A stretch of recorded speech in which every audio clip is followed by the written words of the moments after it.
Thank you for coming. It's going to be a great show. You're going to really enjoy this. It's a last minute. They've done a great job with it. I'm very grateful in that, I found out I was ill right about the time it started, and Allison Green here actually jumped in and directed this play. So I actually didn't direct this, but Allison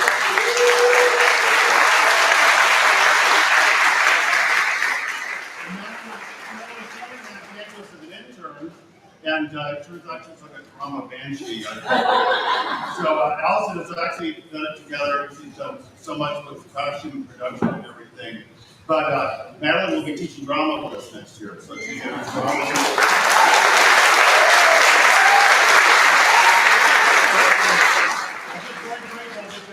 this is really a big year for drama, and really wanted everybody to have success. Last year was a tough year, and so we've had, 3 really good plays, but this one is really killer. So, anyways.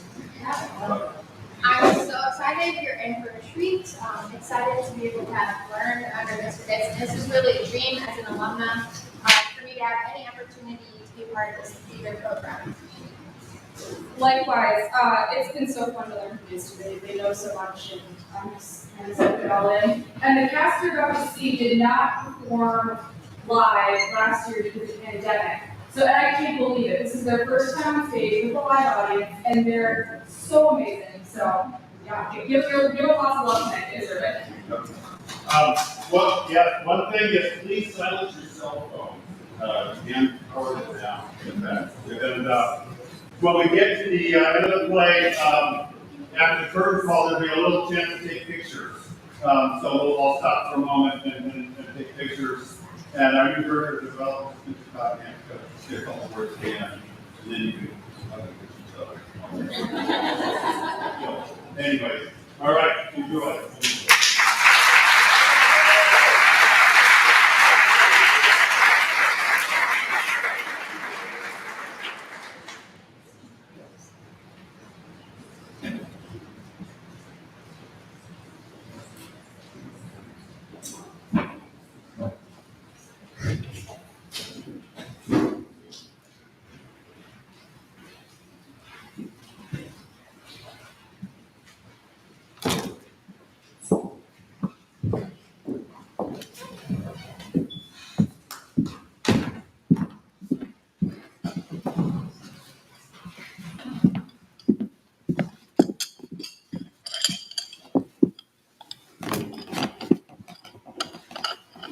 Well, let's not talk about war.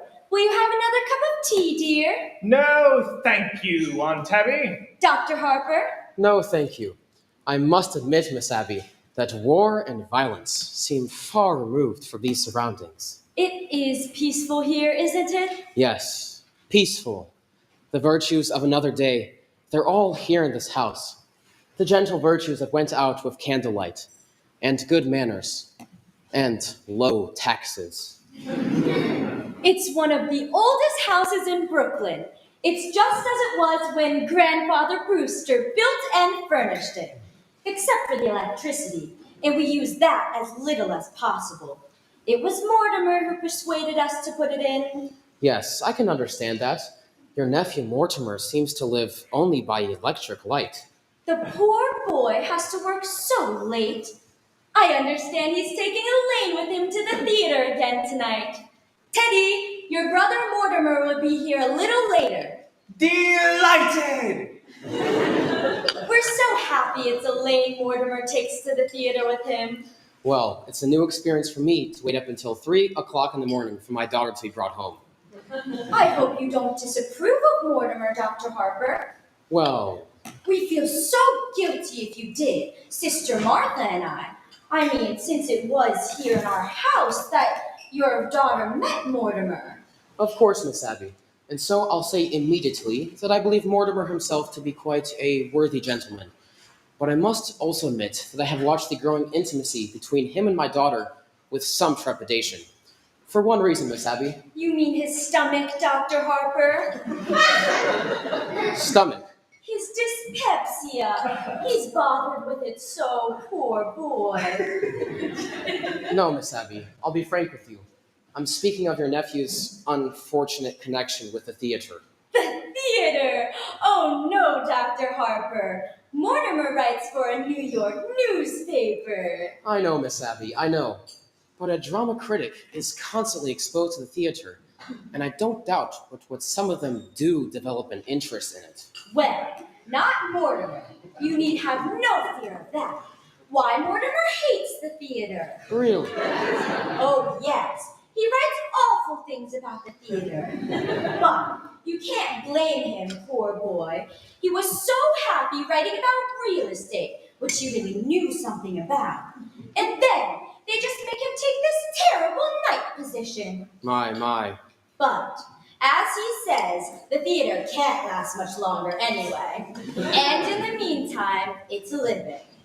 Yes, I think perhaps if we give the theater another year or two. Now, who do you suppose that is? No, thank you, Teddy. I'll go. Hello, Officer Brophy. Hello, Miss Brewster. How are you, Officer Klein? Very well, Miss Brewster. What news have you brought me? Colonel, we have nothing to report. Very well, gentlemen. At ease. You know Dr. Harper? Sure. Hello, Dr. Harper. We've come for the toys for the Christmas fund. Oh, yes. That's a splendid work you officers do, fixing up discarded toys to give poor children a happier Christmas. It gives us something to do when we have to sit around the station. You get tired of playing cards, and you start cleaning your gun, and the first thing you know, you shot yourself in the foot. Teddy, go upstairs and get the big box from your Aunt Martha's room. How is Mr. Brophy doing today? Mr. Brophy has been quite ill, Dr. Harper. Pneumonia. Charge! I'm sorry to hear that. Oh, he's doing better now. A little weak still. I'm going to get you some beef broth to take to him. Oh, don't bother, Miss Abby. You've done so much for him already. We made it this morning. Sister Martha is bringing some to poor Mr. Beninsky right now. I won't be a minute. Sit down and be comfortable, all of you. She shouldn't go to all that trouble. Listen, try to stop her or her sister from doing something nice, and for nothing. They don't even care how you vote. When I received my call to Brooklyn and moved next door, my wife wasn't well. When she died, and for months before, well, if I know what pure kindness and absolute generosity are, it's because I've known the Brewster sisters.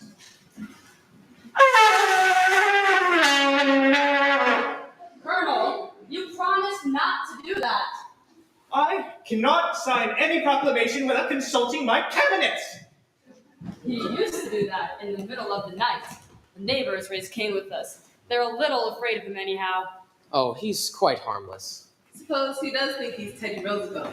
There's a lot worse people he could think he was. It's a damn shame. A nice family like this hatching a cuckoo. Well, his father, the old girl's brother, he was some sort of a genius, wasn't he? And their father, Teddy's grandfather, seems to me I heard he was a little crazy too. Oh, that man was crazy like a fox. He made $1 million. Really? Here in Brooklyn? Yeah, patent medicine. He was a quack of some sort. Old Sergeant Edward remembers him. He used his house here as sort of a clinic and tried him out on people. Yeah, I heard he made mistakes occasionally too. Well, the police department never bothered him much because he was pretty useful on autopsies, especially poison cases. Well, whenever he did, he left his daughters fixed for life. Oh. Thank God for that. Not that they used any of it on themselves. Yes, I'm well acquainted with their charities. You don't know a tenth of it. When I was with the Missing Persons Bureau, I was trying to trace an old man that we never did find. But do you know that this house is listed on a renting agency for furnished rooms? They don't even rent rooms, but you can bet that anybody that comes here looking for a room does it with a good meal and a few dollars in it. It's just their way of digging up some people to do some good too.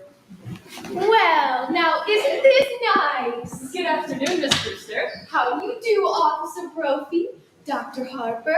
Officer Klein? How are you, Miss Brewster? We dropped in for the Christmas toys. Oh, yes. Teddy's Army and Navy. They wear out. They're all packed. Oh, the colonel's up after them. Seems that the cabinet has to okay it. Yes, of course. I hope Mr. Brophy's better. Oh, he's doing fine, ma'am. Your sister's getting some broth for me to take to him. Oh, yes. We made it this morning. I just took some to a poor man who broke ever so many bones. Oh, good. You're back, Martha. How is Mr. Beninsky? Well, dear, it's pretty serious, I'm afraid. The doctor was there. He's going to amputate in the morning. Can we be present? No, I asked him, but he said it's against the rules of the hospital. You couldn't be of any service, and you must spare yourself something. Here's your broth, Officer Brophy. Be sure it's good and hot. Thank you, ma'am. This is fine. It'll make a lot of kids happy. That O'Malley boy is nuts about soldiers. That's General Miles! I retired him. What's this? The Oregon! Teddy dear, put it back. But the Oregon goes to Australia! Now, Teddy. No! I've given my word to Fighting Bob Evans! But Teddy, What's the difference what kid gets? Bobby Evans, Izzy Cohen? We'll be running along, ma'am. And thank you very much. Not at all. Goodbye. I must be getting home. Before you go, Dr. Harper. Charge! Charge the blockhouse! The blockhouse. the stairs are always San Juan Hill. Have you ever tried to persuade him that he wasn't Teddy Roosevelt? Oh, no. He's so happy being Teddy Roosevelt. Once, a long time ago, remember, Martha? We thought if you would just be George Washington, it might be a change for him. But he stayed under his bed for days and just wouldn't be anybody. And we so much rather he be Mr. Roosevelt than nobody. Well, if he's happy, and what's more important, you're happy, you'll see that he signs these. What are they? Dr. Harper has made all arrangements for Teddy to go to Happydale Sanitarium after we pass on. But why should Teddy sign any papers now? Well, it's better to have it all settled. If the Lord should take you away suddenly, perhaps we couldn't persuade Teddy to commit himself, and that would mean an unpleasant legal procedure. Mr. Witherspoon understands they're to be filed away until the time comes to use them. Mr. Witherspoon? Who's he? He's the superintendent of Happydale. Dr. Harper has arranged for him to drop in tomorrow or the next day to meet Teddy. I better get running along, or Elaine will be over here looking for me. Send our love to Elaine. And Dr. Harper, don't think harshly of Mortimer because he's a dramatic critic. Somebody has to do those things. Did you just have tea? Isn't it rather late? Yes, and dinner's going to be late too. So, why? Teddy, good news. You're going to Panama and dig another lock for the canal. Delighted! That's bully! Just bully! I shall prepare at once for the journey. Charge! Abby, while I was out? Yes, dear, I just couldn't wait. I didn't know when you'd be back, and Dr. Harper was coming. But all by yourself? Oh, I got along fine. I'll run right downstairs and see. No, dear, there wasn't any time, and I was all alone. So, Martha, just look in the window seat.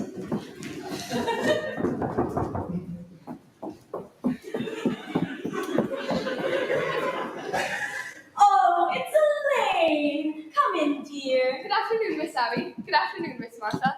I thought Father was here. He just this minute left. Didn't you meet him? No, I took the shortcut through the cemetery. Mortimer hasn't come yet. No, dear. Oh, he asked me to meet him here. Do you mind if I wait? Not at all. Why don't you sit down, dear? But we really must speak to Mortimer about doing this to you. Doing what? Well, he was brought up to know better. When a gentleman is taking a young lady out, he should call for her at her house. Oh, there's something about calling for a girl at a parsonage that discourages any man who doesn't embroider. He's done this too often. We're going to speak to him. Oh, please don't. For young men whose idea of nightlife was to take me to prayer meeting, it's wonderful to go to the theater almost every night of my life. It's comforting for us too, dear. If Mortimer has to see some of those plays he has to see, at least he's seated next to a minister's daughter. Oh my goodness, Elaine. What, you must think of us not having tea put away at this time. It's really no trouble at all, Miss Abby. Now don't bother with anything in the kitchen until Mortimer comes, and then I'll help you. Mortimer should be here any minute now. Yes, Father must have been surprised not to find me at home. I better run over and say goodnight to him. I'm sorry you missed him, dear. If Mortimer comes, you tell him I'll be right back. Hello, Mortimer. Hello, Elaine. Aunt Martha. Hello, Aunt. Abby, Mortimer's here. Where are you going, somewhere? I was just going over to tell Father not to wait up for me tonight. I didn't know that was being done, even in Brooklyn. Hello, Mortimer. Aunt Martha, Abby. How are you, dear? All right. And you look well. You haven't changed much since yesterday. It was yesterday, wasn't it? We've been seeing quite a great deal of you lately. Well, sit down. Abby, haven't we something to do in the kitchen? Huh? You know, the tea things. Oh, yes! The tea thing! Well, you two just make yourselves at home. Just Make yourselves at home.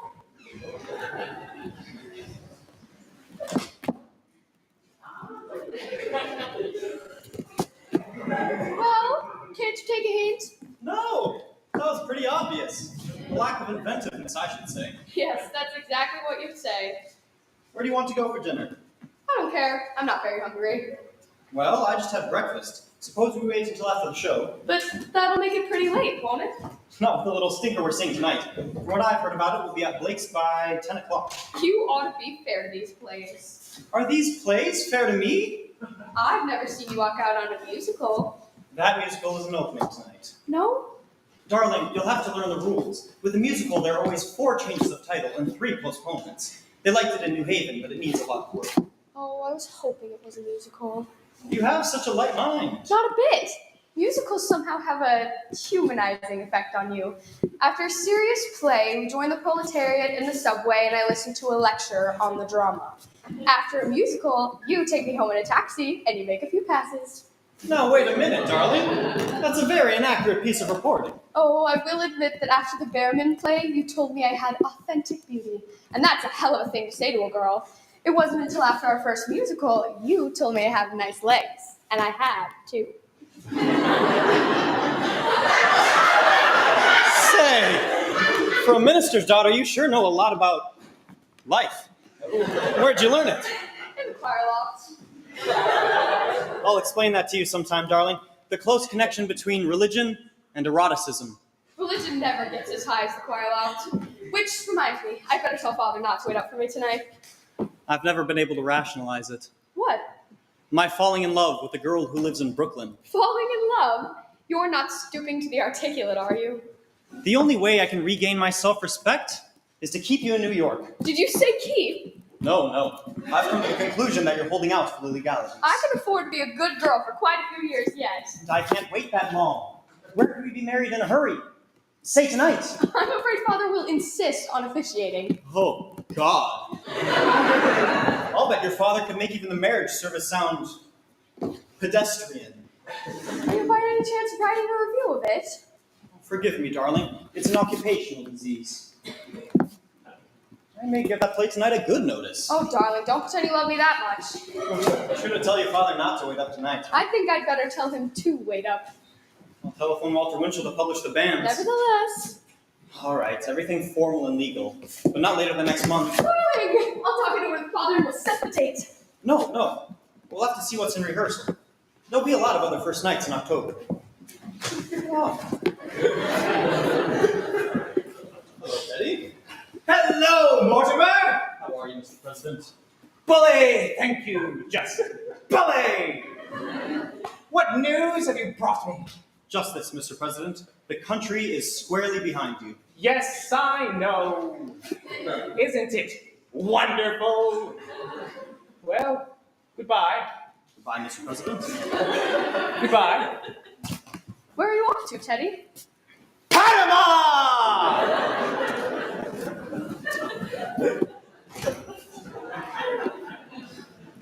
Panama's the cellar. He digs locks for the canal down there. You're so sweet with him, and he's very fond of you. Well, Teddy was always my favorite brother. Favorite? Were there more of you? There's another brother, Jonathan. I've never heard of him. Your aunts have never mentioned him before. No, we don't like to talk about Jonathan. He left Brooklyn very early. by request. Jonathan was the kind of boy who liked to cut worms in two with his teeth. What became of him? I don't know. He wanted to become a surgeon like grandfather, but he wouldn't go to medical school first, and his practice got him into trouble. Aren't you two going to be late for the theater? We're skipping dinner. We won't have to start for half an hour. I'll leave you two alone together again then. Don't bother, darling. I really should run over and tell Father good night. Before I go out with you, he likes to pray over me a little. I'll be right back. I'll take the shortcut through the cemetery. If the prayer isn't too long, I'd have time to leave you beside distilled waters. Mortimer, that's the first time I've ever heard you quote the Bible. We knew Elaine would be a good influence on you. By the way, I'm going to marry her. What? Darling! Martha, come right in here! I have the most wonderful news! Mortimer and Elaine are going to be married! Married? Oh, Mortimer! We hoped it would happen just like this! Elaine must be the happiest girl in the world. Happy? Just look at her leaping over those gravestones. Say, what's that? What? See that statue there? That's a horn to Nita Carmina. Oh, no, dear. That's Emily Stout ascending to heaven. No, standing on his house left ear. That bird, that's a red-crested swallow. I've only seen one of those before in my life. I don't know how you can be thinking about a bird now, but with Elaine and the engagement and everything. It's a vanishing species. Thoreau was very fond of them. By the way, I left a large envelope around here last week. It was one of my chapters of my book on Thoreau. Have you seen it? Well, if you left it here, it must be here somewhere. When are you going to be married? What are your plans? There must be something else you can tell us about Elaine. Elaine? Yes, Elaine thought it was brilliant. What was? My chapter on Thoreau. Well, I think when Elaine comes back, we ought to have a little celebration. We must drink to your happiness. Martha, isn't there some of that Lady Baltimore cake left? Oh, yes. And I'll open a bottle of wine. And to think it happened in this room. Where did I put that? Well, with your fiancé sitting beside you tonight, I do hope the play is something you can enjoy for once. It may even be something romantic. What's the name of it? 4 Murderers, 1 Roof. Oh, dear. When the curtain goes up, the first thing you'll see will be a dead body.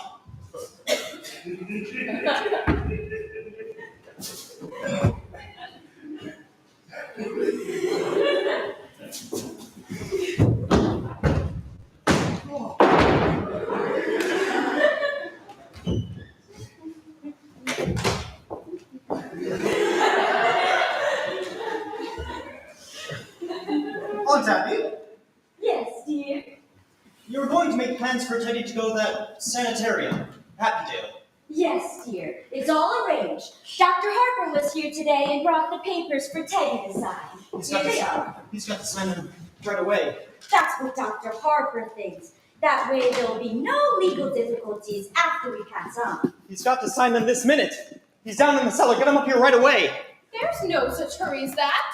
No, when Teddy starts working on the canal, there's no getting his mind on anything else. Teddy's got to go to Happydale now, tonight. That's not until after we are gone. Right away, I tell you, right away. Why, Mortimer? How can you say such a thing? Why, as long as we live, we'll never be separated from Teddy. Listen, darlings. I'm frightfully sorry, but I've got some shocking news for you. Now, we've all got to try and keep our heads. You know, we've sort of humored Teddy because we thought he was harmless. Why, he is harmless. He was harmless. That's why he has to go to Happydale. Why he's got to be confined. Now, Mortimer, why have you suddenly turned against Teddy, your own brother? You've got to know sometime. It might as well be now. Teddy's killed a man! Nonsense, dear. There's a body in the window seat! Yes, dear, we know.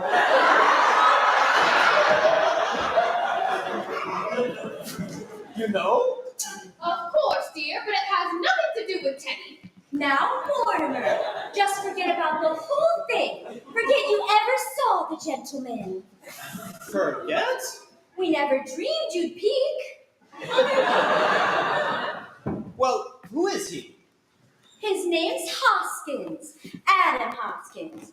That's really all I know about him, except that he's a Methodist. That's all you know about him? Well, what's he doing here? What happened to him? He died. Aunt Martha, the men don't just get into window seats and die. No, he died first. Well, how? Mortimer, don't be so inquisitive. The gentleman died because he drank some wine with poison in it. How did the poison get in the wine? Well, dear, we put it in the wine because it's much less noticeable. When it's in tea, it has a distinct odor. You put it in the wine? Yes, and I put Mr. Hoskins in the window seat. Dr. Harper was coming over. So you knew what you'd done. You didn't want Dr. Harper to see the body. Not at tea. That wouldn't have been very nice. Now, Mortimer, you know about the whole thing. Just forget about it. I do think Martha and I have the right to our own little secrets. And don't you tell Elaine. Oh, Abby, while I was out, I dropped in on Mrs. Schultz. She's much better, but she would like us to take Junior to the movies again. Well, we'll have to do that tomorrow or the next day. Yes, but this time we'll go where we want to go. Junior's not going to drag me into another one of those scary pictures.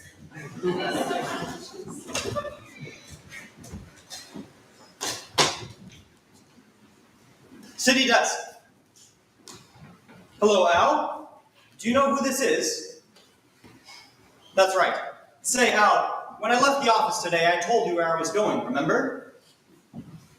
Well, where did I say? Uh-huh. Well, it would take me about 30 minutes to get to Brooklyn. What time have you got? That's right. I must be here. Aunt Abby, Aunt Martha, come in here. What are we going to do? What are we going to do? What are we going to do about what? There's a body in there! Yes, Mr. Hoskins. Well, good heavens, I can't turn you over to the police, but what are we going to do? Well, for one thing, dear, stop being so excited. And for pity's sake, stop worrying. We told you to forget about the whole thing. Forget! My dear Aunt Abby, can't I make you realize something has got to be done? Now, Mortimer, you behave yourself. You're too old to be flying off the handle like this. But Mr. Hodgkins... Hoskins, dear. Well, whatever his name is, you can't just bury him there. We don't intend to. No, Teddy's down in the cellar now, digging the lock. You're actually going to bury him? Here, in the cellar? Of course, dear. That's what we did with the others. Oh. You cannot bury Miss... Others? The other gentleman. When you say others, do you mean more than one others? Of course, dear. Let me see. This is 11, isn't it, Abby? No, dear, this is 12. Oh, I think you're wrong, Abby. This is only 11. No, dear, because I remember when Mr. Hoskins first came in, it occurred to me he would make just an even dozen. Well, you really shouldn't count the first one. Well, I was counting the first one, and that makes 12.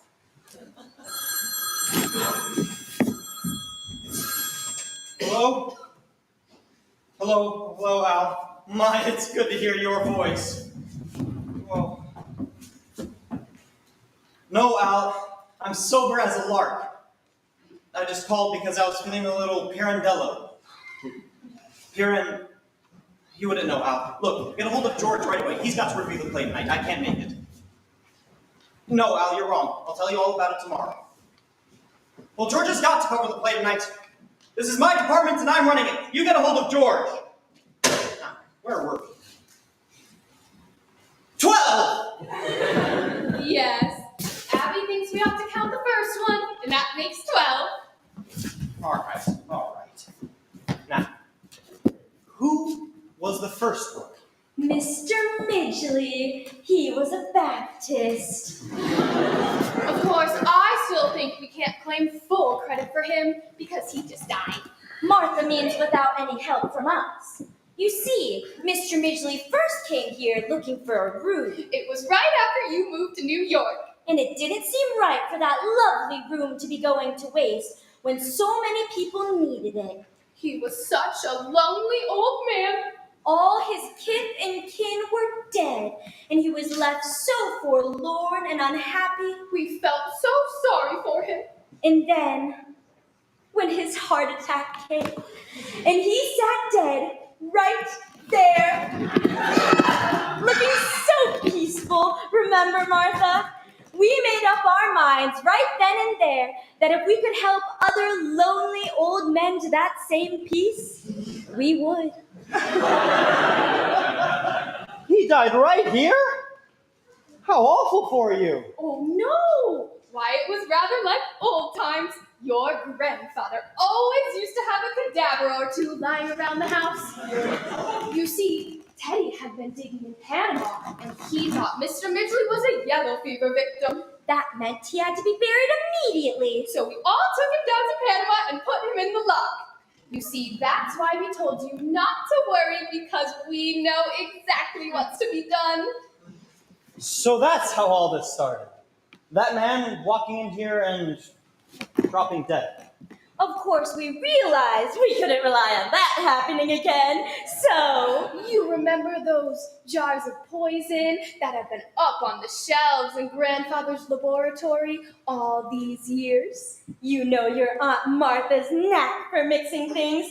You've had enough of her piccalilli. Well, for 1 gallon of elderberry wine, I take 1 teaspoonful of arsenic, then add a half teaspoonful of strychnine, and then just a pinch of cyanide.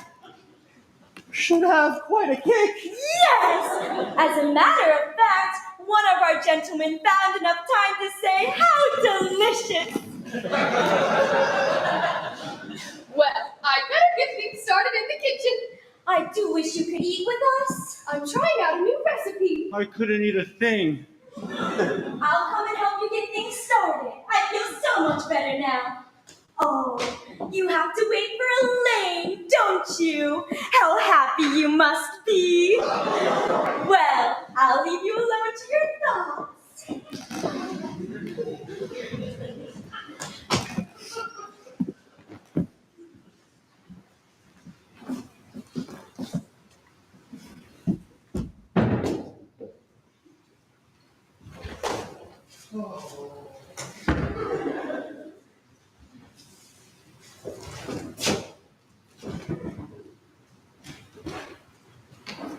He's really dead.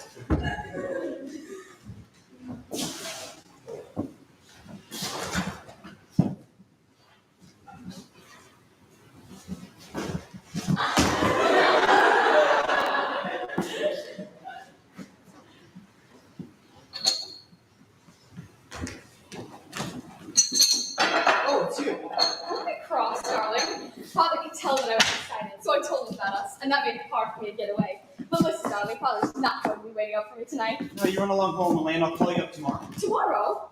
You know, I always call you up every day or two. But we're supposed to go to the theater tonight. No, we're not. Well, why not? Elaine, something's come up. What, Mortimer? You lost your job. No, I haven't lost my job. I'm just not covering that play tonight. Now, you run along home, Elaine.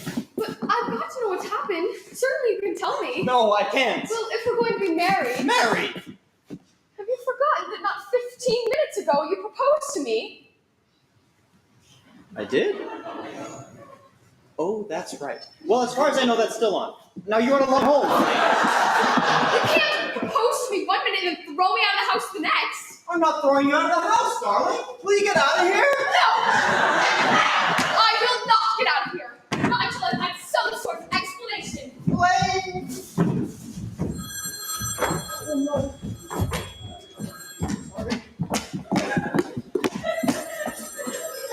Hello? Hello, Al. Hold on a minute, will you? All right, it's important, but it can wait a minute, can it? Hold on. Look, Elaine, you're a sweet girl, and I love you.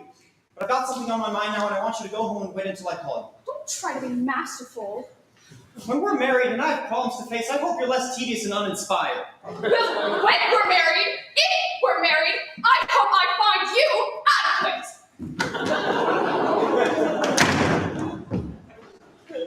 Elaine! Elaine! Elaine!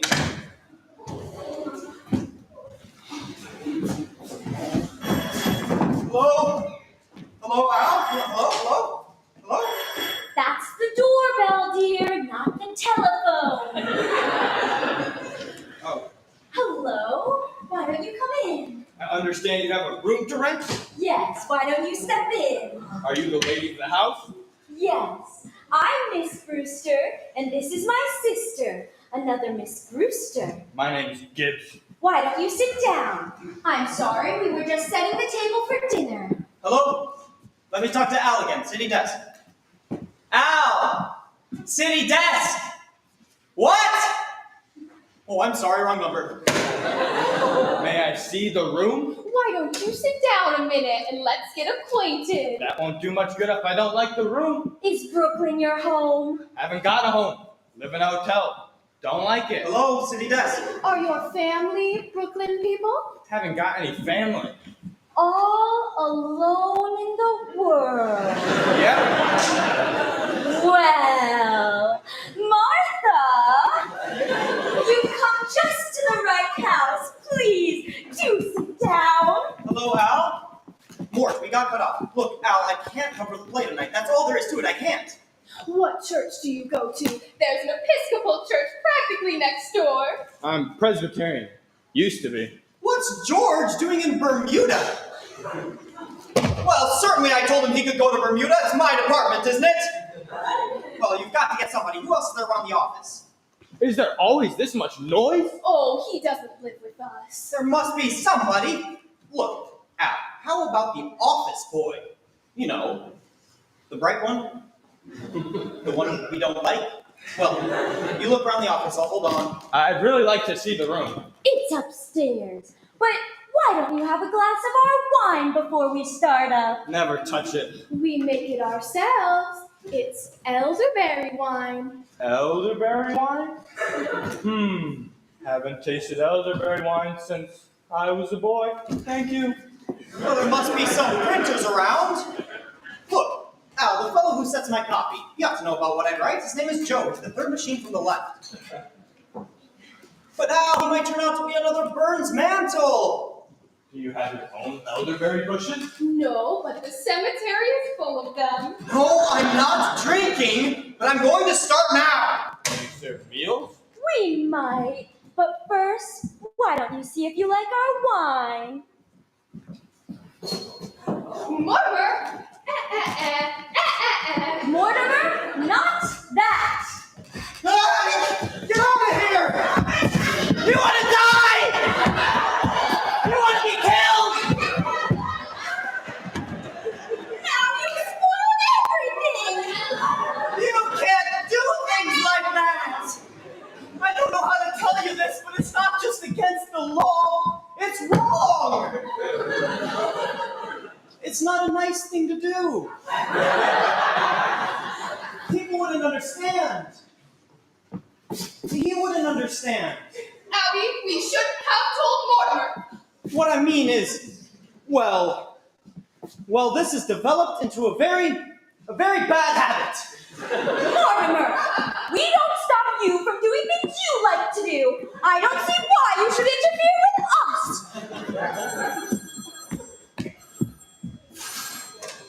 Hello? Hello, Al, all right. I'll see the first act and I'll pan the hell out of it. But look, Al, you've got to do something for me. Get a hold of O'Brien, our lawyer, the head of our legal department. Have them meet me at the theater.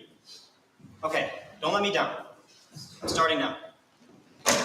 Look, darlings, I've got to go to the theater and I can't get out of it. But before I go, will you promise me something? We have to know what it is first. You know I love you. And I love you very much. And I know you love me. And you know I'd do anything in the world for you. So will you just do this one little thing for me? What do you want us to do? Don't do anything. I mean, don't do anything. Don't let anyone else in this house and leave Mr. Hotchkiss right where he is. Why? Well, I want time to think. I've got quite a little to think about. You know I wouldn't want anything to happen to you. What on earth could happen to us? Anyways, you'll do this for me, won't you? Well, we were planning on holding services before dinner.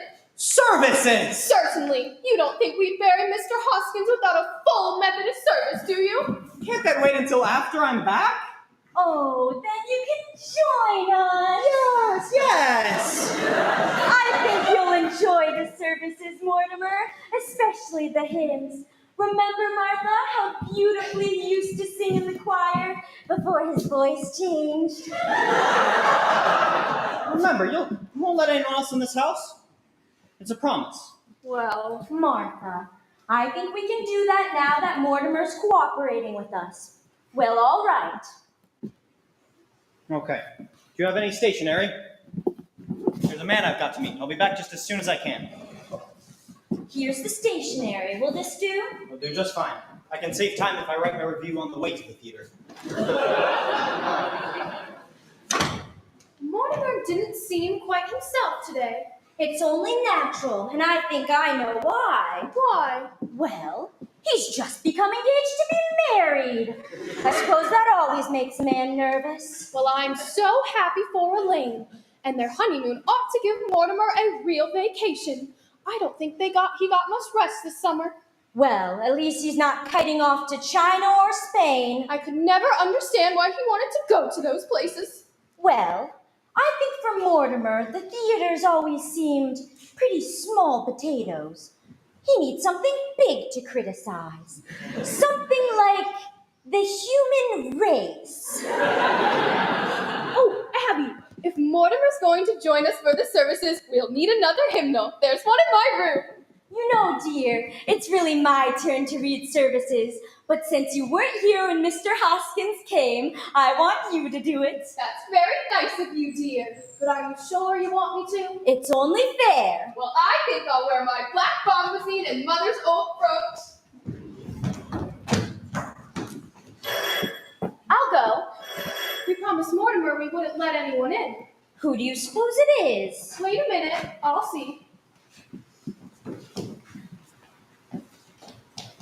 It's a man and a woman, and I've never seen them before. Are you sure? There's a car at the curb. They must have come in that. Let me see. Do you recognize them? They're strangers to me. They're not at home.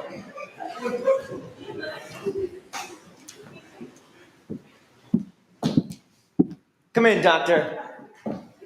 This is the home of my youth. As a boy, I couldn't wait to escape this place. Now, I'm glad to escape back into it. Yeah, Johnny, it's a fine hideout. I was a fatted calf awaiting the return of the prodigal. Yeah, I'm hungry. Oh, look, Johnny, drinks. As though we were expected, a good omen. Who are you? What are you doing here? Aunt Abby, Aunt Martha, it's Jonathan. You get out of here! I'm Jonathan, your nephew, Jonathan. Oh, no, you're not. You're nothing like Jonathan, so don't say you are. But I am Jonathan. And this is Dr. Einstein. And she's not Dr. Einstein either. Not Dr. Albert Einstein. Dr. Helga Einstein. Who are you? What are you doing here? I see you're still wearing the lovely garnet ring that Grandma Brewster bought in England. And you, Aunt Martha, still the high collar to hide the scar where Grandfather's acid burned you. His voice is like Jonathan's. Have you been in an accident? No, my face. Dr. Einstein is responsible for that. She's a plastic surgeon. She changes people's faces. But I've seen that face before. Abby, remember when we took the little Schultz boy to the movies and I was so frightened? It was that face. Easy, Johnny, easy. Don't worry, ladies. So last 3 years, I give Johnny 5 new faces. I give him another one right away. This last face, well, I see that picture too, just before I operate. I was a little intoxicated. You see, Doctor? You see what you've done to me? Even my own baby. Now, Johnny, you're home now. It's a lovely house. How often do you talks about Brooklyn, about this house, about the aunties he loves so much. They know you, Johnny. You know it's Jonathan. Speak to him. Tell him so. Well, Jonathan, it's been a long time. Yes, Jonathan. Where have you been? Oh, England, Australia, South Africa, and the last 5 years, Chicago. Dr. Einstein and I won business there together. We were in Chicago for the World's Fair. Yes, we found Chicago awfully warm. Yeah, it's got hot for us too. Well, it's wonderful to be in Brooklyn again. And you, Abby, Martha, you don't look a day older, just as I remembered you. Sweet, charming, hospitable. And dear Teddy, did he get into politics? My little brother, Doctor, was determined to become president. Teddy's fine, just fine. And Mortimer's well too. I know about Mortimer. I've seen his picture at the head of his little column. He's evidently filled with promise of his early nasty nature. We are quite fond of Mortimer. Well, Jonathan, it was very nice to have seen you again. Thank you, Aunt Martha. It's good to be home again. Well, Martha, we better not let what's on the stove boil over. Yes, if you'll excuse us for a minute, Jonathan. Unless you have somewhere you need to be.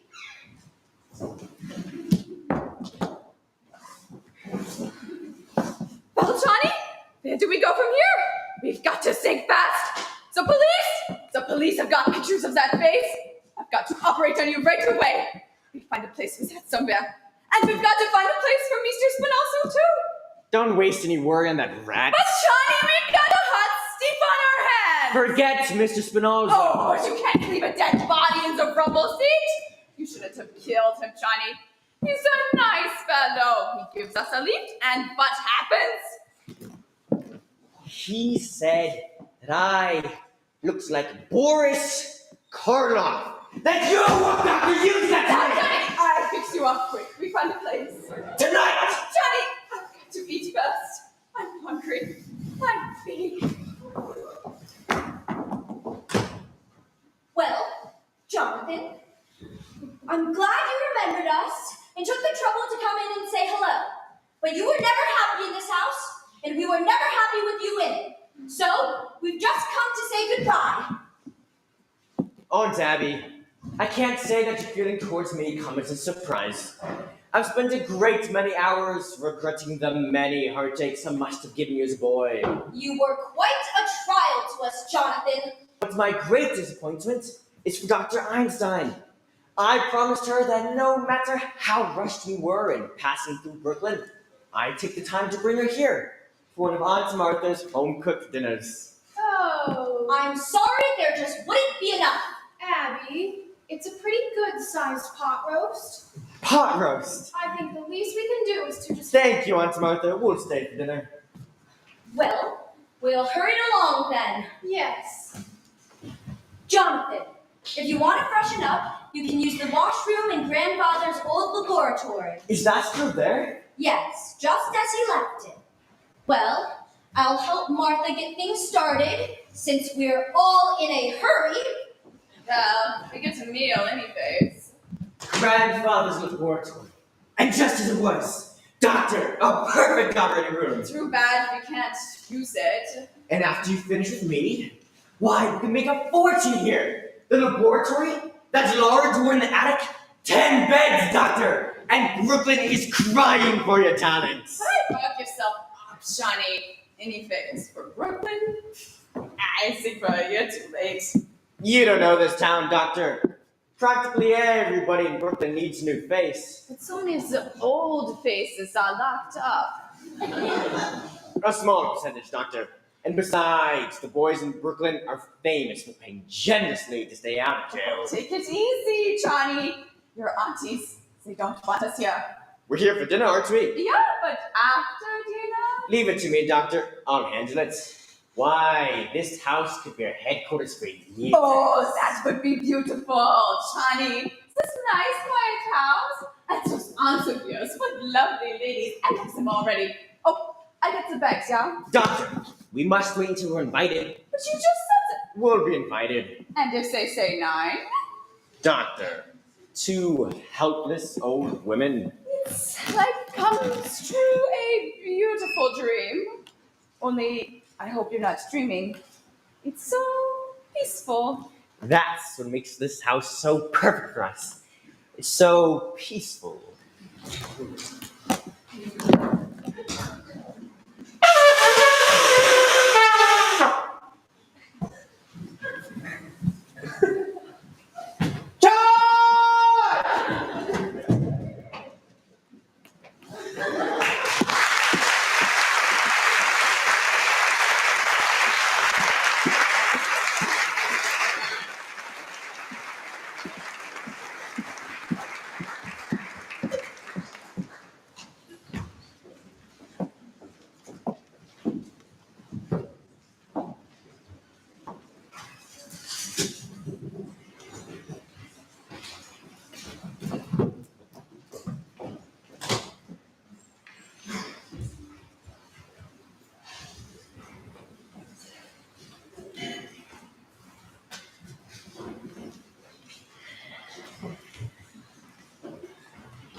Yes, aunties. Those 5 years in Chicago were amongst the busiest and happiest of my life. And from Chicago, we go to this awful place called South Bend, Indiana. They wouldn't be interested in our experience in Indiana. Well, Jonathan, you've led a very interesting life, I'm sure. But we really shouldn't have allowed you to talk so late. My meeting Dr. Einstein in London, I might say, changed the whole course of my life. You remember, I'd been in South Africa in the diamond business. Then Amsterdam, the diamond market. I wanted to go back to South Africa, and Dr. Einstein made that possible for me. A good job, Johnny. When we took off the bandages, his face looked so different. The nurse had to introduce me. I love that face. I still carry the picture with me. This looks more the way you used to, but still I wouldn't know you. I think we'll go back to that face, Doctor. Yeah, it's safe now. Well, I'm sure you both want to get to where you're going. My dear aunties, I'm so full of that delicious dinner, I'm unable to move a muscle. Yeah, it's nice here. After all, it's very late. I found it! I found it! What did you find, Teddy? The story of my life. My biography. Here's the picture I was telling you about, General. Here we are, both of us. General Goethals and President Roosevelt at Clever Cut. That's me, General. And that's you. My, how I've changed. Well, you see, that picture hasn't been taken yet. We haven't even started work on Culebra Cut. We're still digging locks. And now, General, you will accompany me to Panama and inspect the new lock. No, Teddy, not to Panama. Panama's a long way off. Nonsense. It's just down in the cellar. The cellar? We let him dig the Panama Canal in the cellar. General Goethals, as President of the United States, Commander-in-Chief of the Army and Navy, and the man who gave me this job, I demand that you accompany me to Panama and inspect the new lock. Teddy, I think it's time you went to bed. I beg your pardon. Who are you? I'm Woodrow Wilson. Go to bed. No. You're not President Wilson.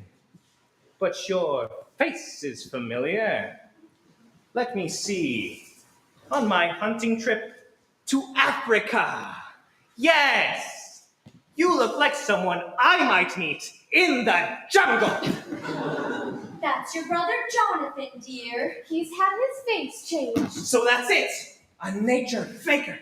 And perhaps you had better go to bed, Teddy. Jonathan and his friend have to get back to their hotel. General Goethals, inspect the canal. All right, Mr. President, we go to Panama. Bully! Ballet! It's right this way, General. It's down south, you know. Bon voyage. Aunt Abby, I must correct your misapprehension. You spoke of our hotel. We have no hotel. We came directly here. Well, there's a very nice little hotel just 3 blocks down the street. Aunt Martha, this is my home. But Jonathan, you can't stay here. We need our rooms. You need them. Yes, for our lodgers.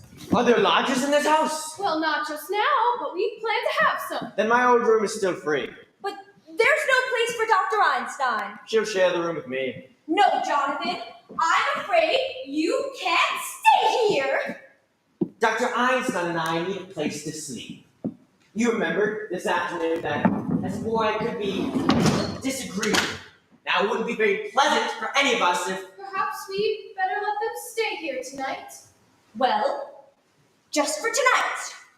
That's settled. Now if you'll get our room ready immediately. It only needs airing out. We keep it ready to show to our lodgers. I think you and Dr. Einstein will find it comfortable. You have a most distinguished guest from Dr. Einstein, but I'm afraid you don't appreciate her skill. But you will. In a few weeks, you'll see me looking like a very different Jonathan. She can't operate on you here. And after we get organized, after we resume practice, oh, I forgot to tell you, we're turning grandfather's laboratory into an operating room. We expect to be quite busy. No, Jonathan, we will not let you turn this house into a hospital. Oh, heavens, no. It'll be a beauty salon. Hey, Johnny! Down in the cellar. Dr. Einstein, my aunts have just invited us to live with them. Oh, you fixed it! You're sleeping here tonight. Get our room ready immediately. Johnny, then I go down into the cellar. What do you think I find? What? The Panama Canal. The Panama Canal. It's a little tiny duck. It just feeds Mr. Spinal, so 6 feet long and 4 feet wide.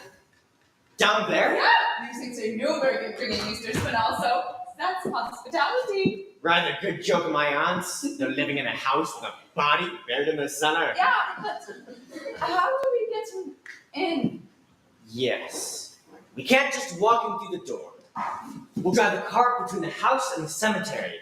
Then, when they've all gone to bed, we'll bring Mr. Spinal's in through the window. Let's just think we have a bed tonight. Easy, doctor. Remember, you're operating tomorrow. I think so beautiful. And if you don't, Jonathan, your room is ready. then you two can go to bed. We're moving the cart behind the house. It's all right where it is until morning. I don't want to leave it in the streets. That might be against the law.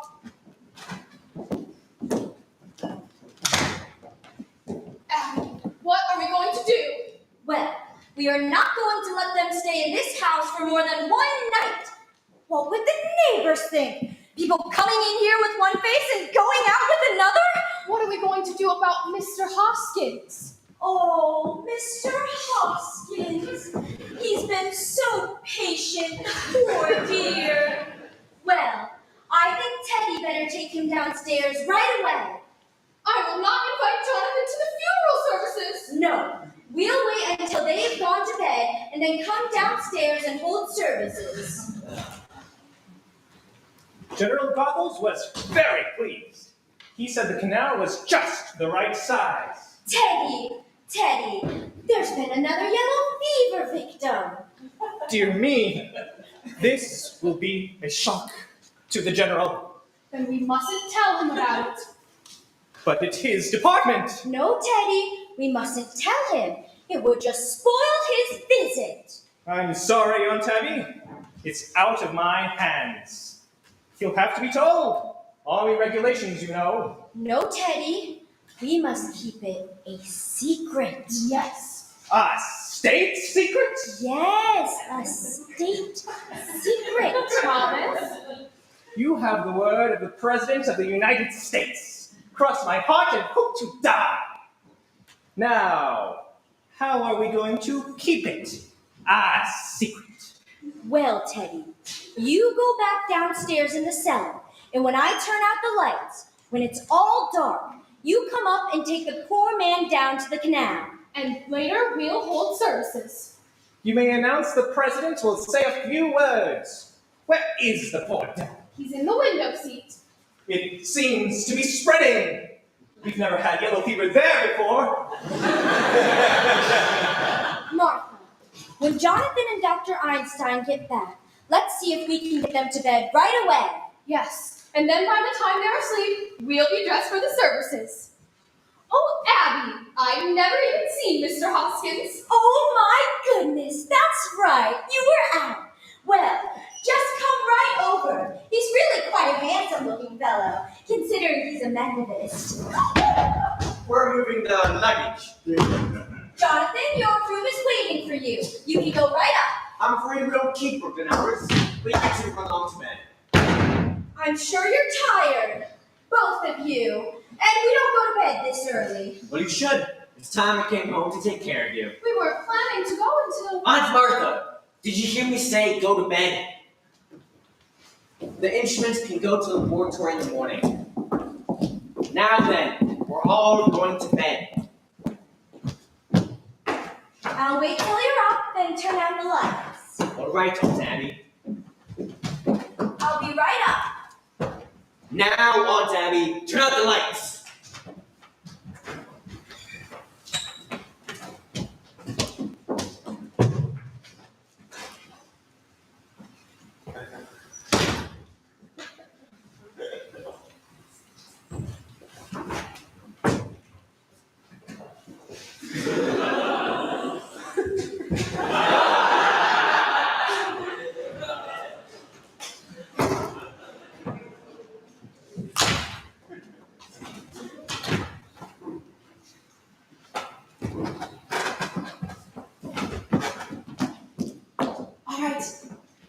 All right, I'll get the window open. You go around and push it through. No, he's too heavy for me.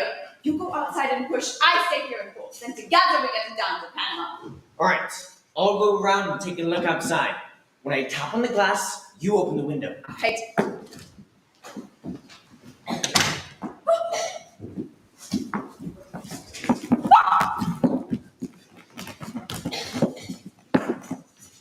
It's so dark.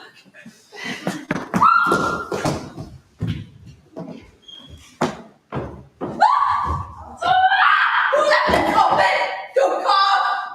Johnny? Johnny? You there? All right. He lost her leg somewhere. Maybe that's him.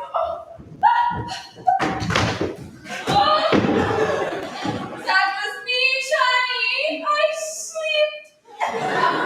slipped. Be more careful. Oh, show him off. Oh, you fat boy. All right, Johnny. I got him. Johnny! Johnny! Somebody at the door! What are you saying, Johnny? Try. Johnny, where are you? Somebody at the door! Johnny! Miss Abby! Miss Martha! Miss Abby? Miss Martha! Who are you? Teddy? Is that you? Who are you? Who are you? I'm Elaine Harper. I live next door. And what are you doing here? I just came over to see Miss Abby and Miss Martha. Turn on the lights, Doctor. You chose rather an untimely moment for a social call. I think you better explain what you're doing here. We happen to live here. You don't live here. I'm here almost every day and I've never seen you before. Where are Miss Abby and Miss Martha? What have you done to them? Perhaps we better introduce ourselves. This is Dr. Einstein, Dr. Einstein? a surgeon of great distinction, and something of a magician. And I suppose you're going to tell me you're bored. I'm Jonathan Brewster. Oh, you're Jonathan. I see you've heard of me. Yes, just this afternoon for the first time. What did they say about me? Just that there was another brother named Jonathan, that's all that was said. Well, that explains everything. Now that I know who you are, I'll just be running along back home. If you'll kindly unlock the door. That explains everything? Just what did you mean by that? Why did you come here this time of night? I thought I saw someone prowling around the house. You thought you saw someone prowling around the house? Yes, weren't you outside? Isn't that your car? You saw someone at the car? Yes, What else did you see? just someone walking around the house with a car. What else did you see? Just that, that's all. I wanted to come over and tell Miss Abby to call the police, but if it was you and that's your car, I'll just be running along back home.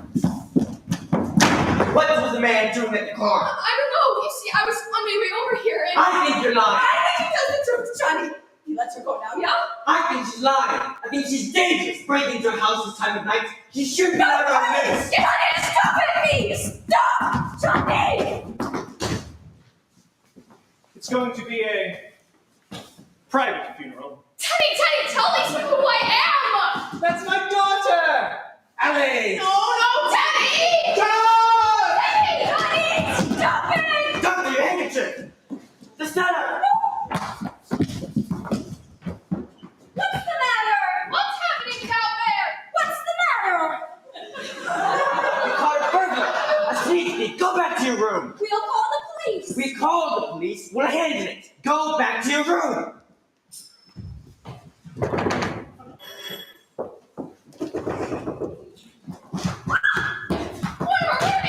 To the North Base Theater, and I should have known better. My God, I'm still there. That's your brother Jonathan. And this is Dr. Einstein. I know this isn't a nightmare, but what is it? I've come back home, Mortimer. Who did you say this was? It's your brother Jonathan. He's had his face changed. Dr. Einstein performed the operation. Jonathan. Jonathan. Jonathan, you always were a horror, but do you have to look like one? Easy, Johnny! Easy! Oh, Morty. Don't you remember the things I used to do to you when we were boys? Remember the time you were tied to the bedpost? The needles under your fingernails? By God, it is, Jonathan. Yes, Jonathan, I remember. I remember you as the most detestable, vicious, venomous form of animal life that I ever knew. Now, boys, don't you start quarreling the minute you've seen each other again. There won't be any fight, Aunt Abby. Jonathan, you're not wanted here. Get out. Dr. Einstein and I have been invited to stay. Not in this house. Just for tonight. I don't want him anywhere near me. But we did promise he could stay for tonight, and it wouldn't be very nice to back out on our promise. All right, tonight. But first thing in the morning, out. Where are they staying? We put them in Jonathan's old room. That's my old room. I'm sleeping in that room. I'm here to stay. Oh, Mortimer, I'm so glad. Johnny, please sleep down here. Bet your life you sleep down here. You sleep on the sofa and I sleep on the window seat. The window seat. Well, let's not argue about it. Oh, That window seat's good enough for me. oh darling, it's fine. It's Oh, fine. please. Johnny, this argument, it makes me think of Mr. Spinoza. Spinoza? Well, now, Mortimer. It really isn't necessary to inconvenience you like this. We'll sleep down here. Jonathan, your sudden consideration for me is very unconvincing. Come on, Johnny, let's go up, yeah? Don't bother, Doctor. By the way, Doctor, I've completely lost track of Mr. Spinoza. Who's this Mr. Spinoza? Just a friend of ours that Johnny's been looking for. Well, don't bring anyone else in here. It's okay, Johnny, don't be crying, I'll tell you all about it. Mortimer, you don't have to sleep down here tonight. I can go with Martha, and you can take my room. No trouble at all, Aunt Abby. We'll be packed in a few minutes. Then you can have the room, Mortimer. You're just wasting your time. I already told you I'm sleeping down here. Mortimer! What's the matter with you, dear? I've almost been killed. You've almost been... Abby? Martha? No, it was Jonathan. He mistook her for a sneak thief. It was more than that. He's some kind of maniac. Mortimer, I'm afraid of him. Darling, you're trembling. Have a seat. Do you have any smelling salts? No, but do you think some hot tea or coffee? Coffee. Make some for me, too. And some sandwiches. I haven't had any dinner. We'll make something for both of you. Martha, we can just leave our hymnals down here now. You weren't going somewhere, were you? Do you know what time it is? It's after 12. 12! Elaine, you've got to go home. What? You wanted sandwiches just a minute ago. Why, we won't be a minute. Why, don't you remember? We were going to celebrate your engagement. Why, that's what we'll do. We'll make a nice supper for the both of you. And we'll open a bottle of wine. All right. No wine! Mortimer, what is going on in this house? What do you mean, what's going on in this house? You were supposed to take me to dinner and the theater tonight. You called it off. Then you proposed to me. I said I would marry you, and you want to chase me home. Just now, when your brother tried to strangle me, you want to throw me out again. Now listen, Mr. Brewster, I need to know where I stand. Do you love me? I love you very much, Elaine. In fact, I love you so much that I can't marry you. Have you suddenly gone crazy? I don't think so, but it's just a matter of time.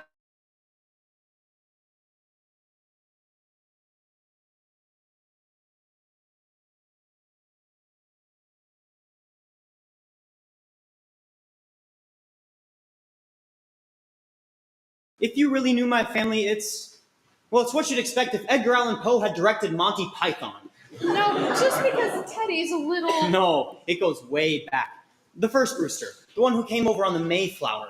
You know, in those days, the natives used to scalp the pilgrims.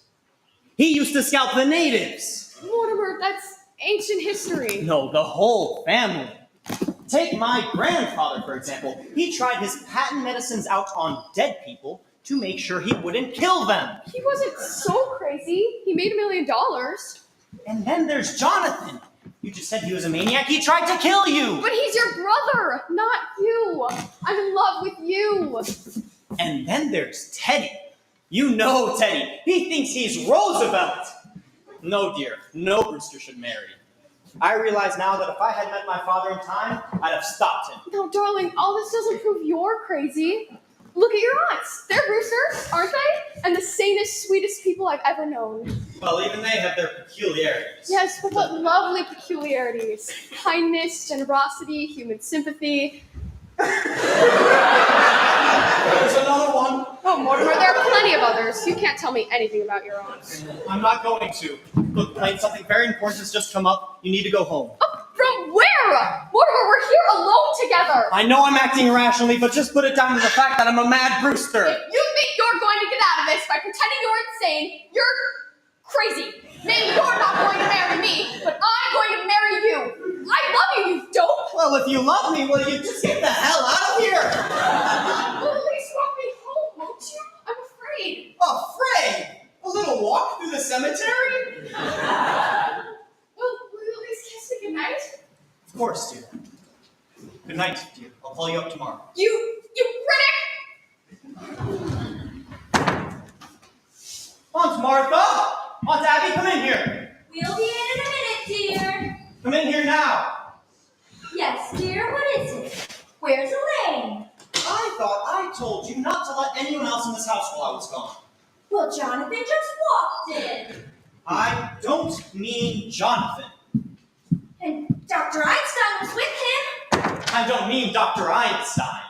Who's that in the window seat? Well, I told you. It's Mr. Hoskins. It is not Mr. Hoskins. Who can that be?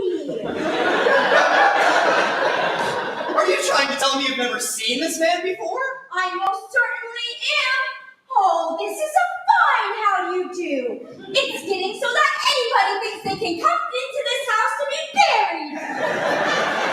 Now, Aunt Abby, don't you try to get out of this. That's another one of your gentlemen. Mortimer, how can you say such a thing? That man's an imposter. And if he's come to be buried in my cellar, he's mistaken. Aunt Abby, you admitted to me you put Mr. Hoskins in the window seat. Yes, I did. Well, this man couldn't have just gotten the idea from Mr. Hoskins! By the way, where is Mr. Hoskins? He must have gone down to Panama. Oh, you buried him. No, he's down there waiting for services, the poor dear. We haven't had a minute what with Jonathan in the house. Oh, we've always wanted to hold a double funeral, but I refuse to read services over a total stranger! A stranger? Aunt Abby, how can I believe you? There are 12 men down in the cellar, and you admit you poisoned them. Yes, I did. But Mortimer, you don't think I'd stoop to telling a fib, do you? Martha! Oh, Mortimer, I'd like to have a word with you. Words about all you'll have time for, Jonathan, because I've decided you and your doctor friend are going to have to get out of here just as quickly as possible. I'm glad you recognize the fact that you and I can't live under the same roof. We've arrived at the wrong solution. Take your suitcase and get out. Jonathan, you're beginning to bore me. You've played your one-night stand in Brooklyn. Move on. My dear brother, just because you graduated from the back fence to the typewriter, don't think you've grown up. We're staying and you're leaving, and I leave now. If you think I can be frightened, if you think that there's anything that I fear, I lived a strange life, Mortimer, but it's taught me one thing: to be afraid of nothing. Martha, just look and see what's in that window seat. Now, Aunt Abby.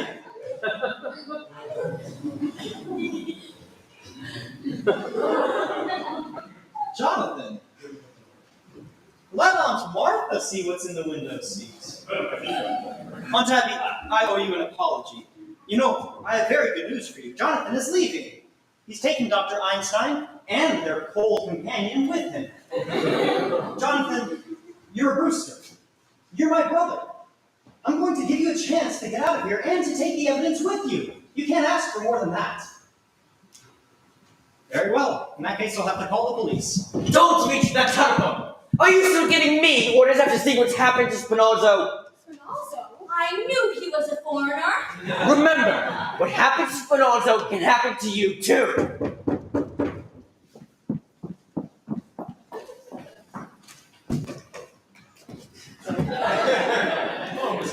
Officer O'Hara, is there something we can do for you? I saw your lights on and I thought there might be some sickness in the house. Oh, you've got company. I'm sorry I disturbed you. Oh, come in. Yes, come in. Come right in, Officer O'Hara. This is our nephew, Mortimer. And this is another nephew, Jonathan. Pleased to make your acquaintance. Well, that must be nice, having your nephews visiting you. Will they be staying with you for a bit? I'm staying. My brother Jonathan is just leaving. Hold on a minute there, big fella. We've met here before, haven't we? I'm afraid not. Jonathan hasn't been home for many years.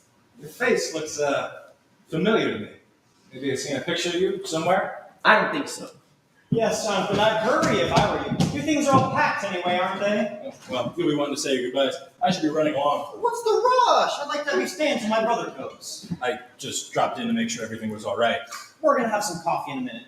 Surely you can join us. I forgot the coffee. Well, I better make some more sandwiches. I ought to know your appetite by this time, Officer O'Hara. Don't bother, Miss Martha. I'm due to ring in a few minutes anyhow. You can have a cup of coffee with us. My brother will be gone soon. Sit down.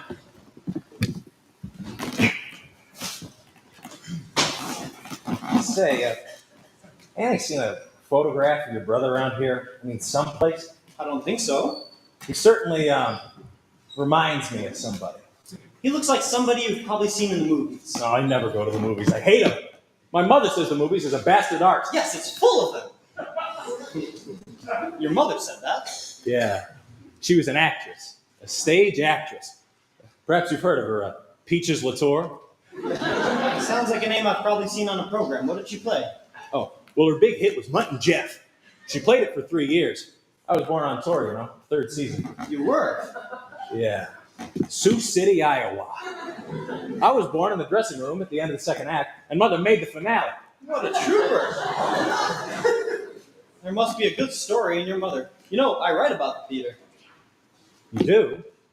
Say, you're not Mortimer Brewster, the drama critic. Yes. Why, I'm certainly glad to meet you.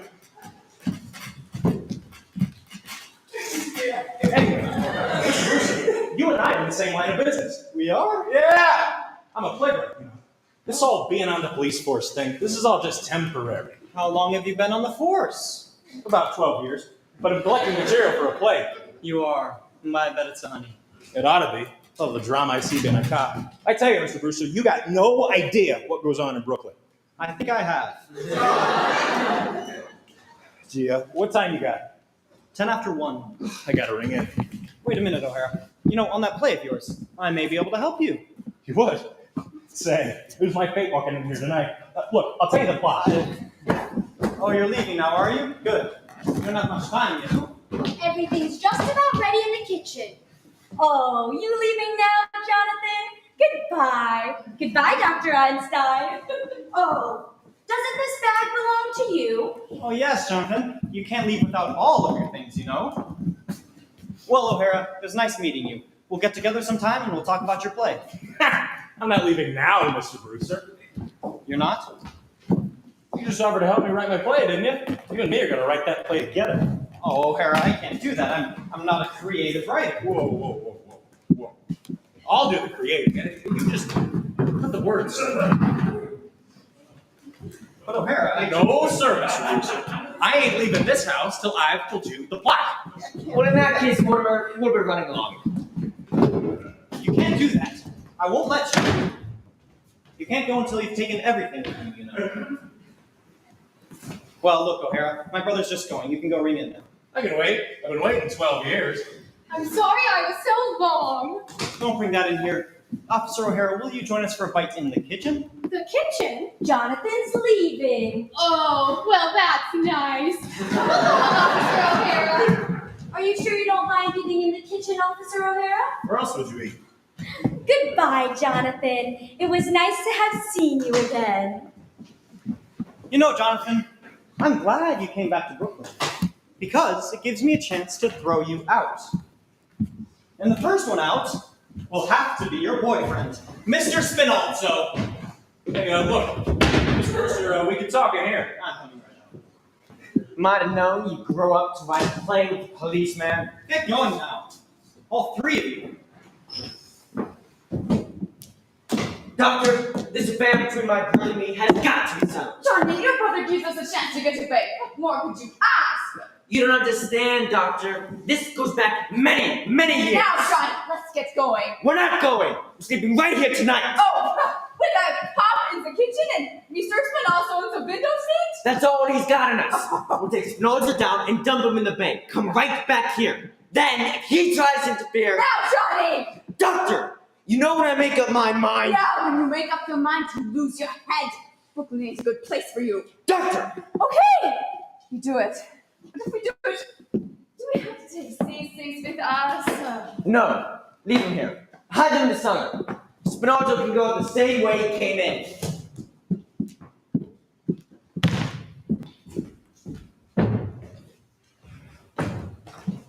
Johnny, you know that hole in the cellar? What about it? We've got an ace in the hole. Come, I'll show you.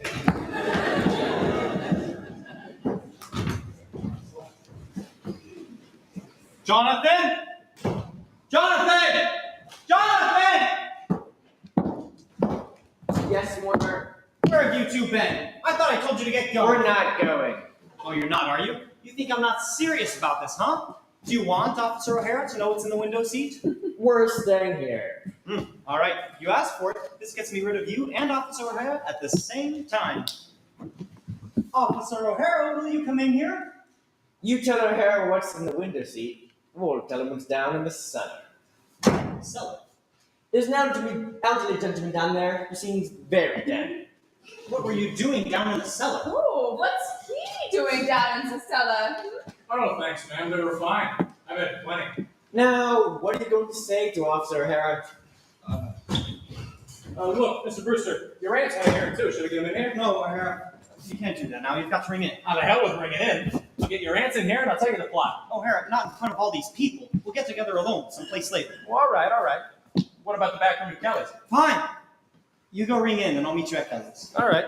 Why don't you two go down in the cellar? That's fine with me. Is that the cellar? No. Fine, we'll go to Kelly's, but you gotta ring in on the way. All right. That'll only take a couple minutes anyhow. I'll ditch this guy and be back in 5 minutes. I expect to find you gone. Wait for me.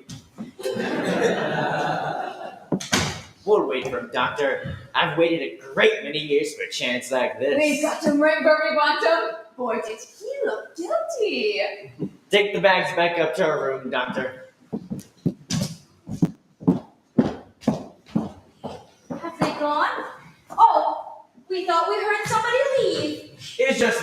He'll be back in a few minutes. Is there anything left in the kitchen? I think Dr. Einstein and I would enjoy bites. But you won't have any time. No, if you're still here when Mortimer gets back, he won't like it. Oh, he'll like it. He's got to like it. Get something for us to eat while we bury Spinoza in the cellar. Oh no, not in our cellar. You've got to leave and take Mr. Spinoza with you. There's a friend of Mortimer's downstairs waiting for him. A friend of Mortimer's? He and Spinoza will get along fine. They're both dead. Oh, they must mean Mr. Hoskins. Mr.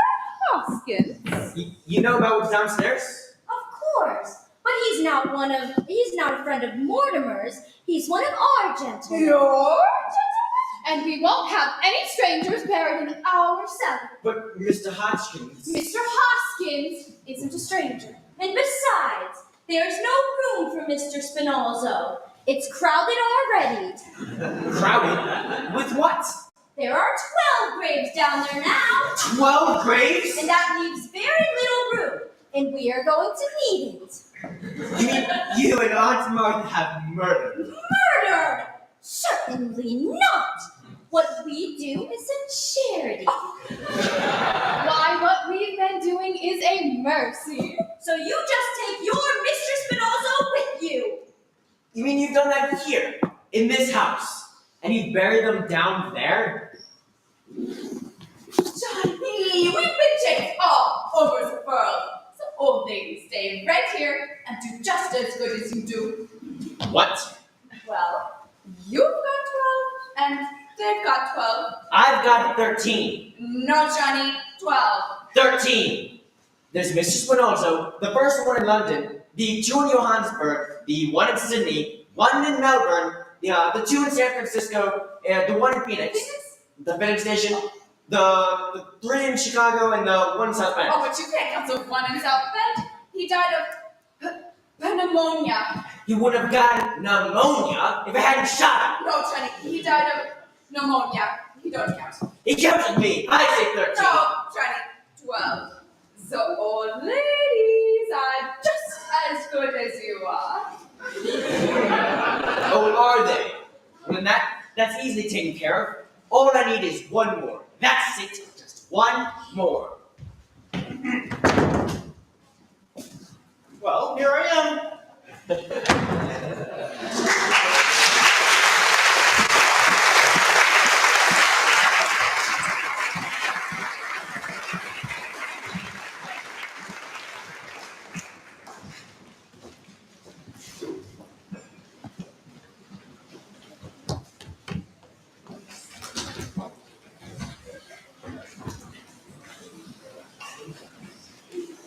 You stop doing that! This is our house and this is our cellar. And you can't do that. Please go back upstairs where you belong. Abby, Martha, go upstairs. There's no use you're doing what you're doing because it will just have to be undone. I tell you, we won't have it, and you better stop it. All right, you'll find out. You'll find out whose house this is. I'm warning you, you'd better stop it. Hasn't Mortimer come back yet? No. It's a terrible thing to do, to bury a good Methodist with a foreigner. I will not have our cellar desecrated. And we promised Mr. Hoskins a full Christian service. Where do you suppose Mortimer went? I don't know, but he must be doing something because he said to Jonathan, "You just wait, I'll settle this." Well, he can't very well settle it while he's out of the house. And that's all we want settled. What's going on down there? All right, where's Teddy? Mortimer, where have you been? I've been over to Dr. Gilchrist. I've got a signature on Teddy's commitment papers. Mortimer, what is the matter with you? Running around getting papers signed at a time like this? Do you know what Jonathan's doing? He's putting Mr. Hoskins and Mr. Spinoza in together. He is he? Let him. Is Teddy in his room? Teddy won't be any help. When he signs these commitment papers, I can tackle Jonathan. What do they have to do with it? You had to go and tell Jonathan about those 12 graves. If I can get Teddy to sign these, I can protect him, don't you see? No, I don't see. And we have the police. We pay taxes to have the police protect us. I'll be back down in a minute. Come along, Martha. We're going to the police. Police? You can't go for the police. Why can't we? Because if you tell the police about Mr. Spinozzo, they find Mr. Hoskins too. That might make them curious, and then they find out about your other 12 gentlemen. Mortimer, we know the police better than you do, and I don't think they'd pry into our private affairs if we asked them not to. But if they found your 12 gentlemen, they'd have to report it to headquarters. I'm not so sure they'd bother. They'd have to make out a very long report.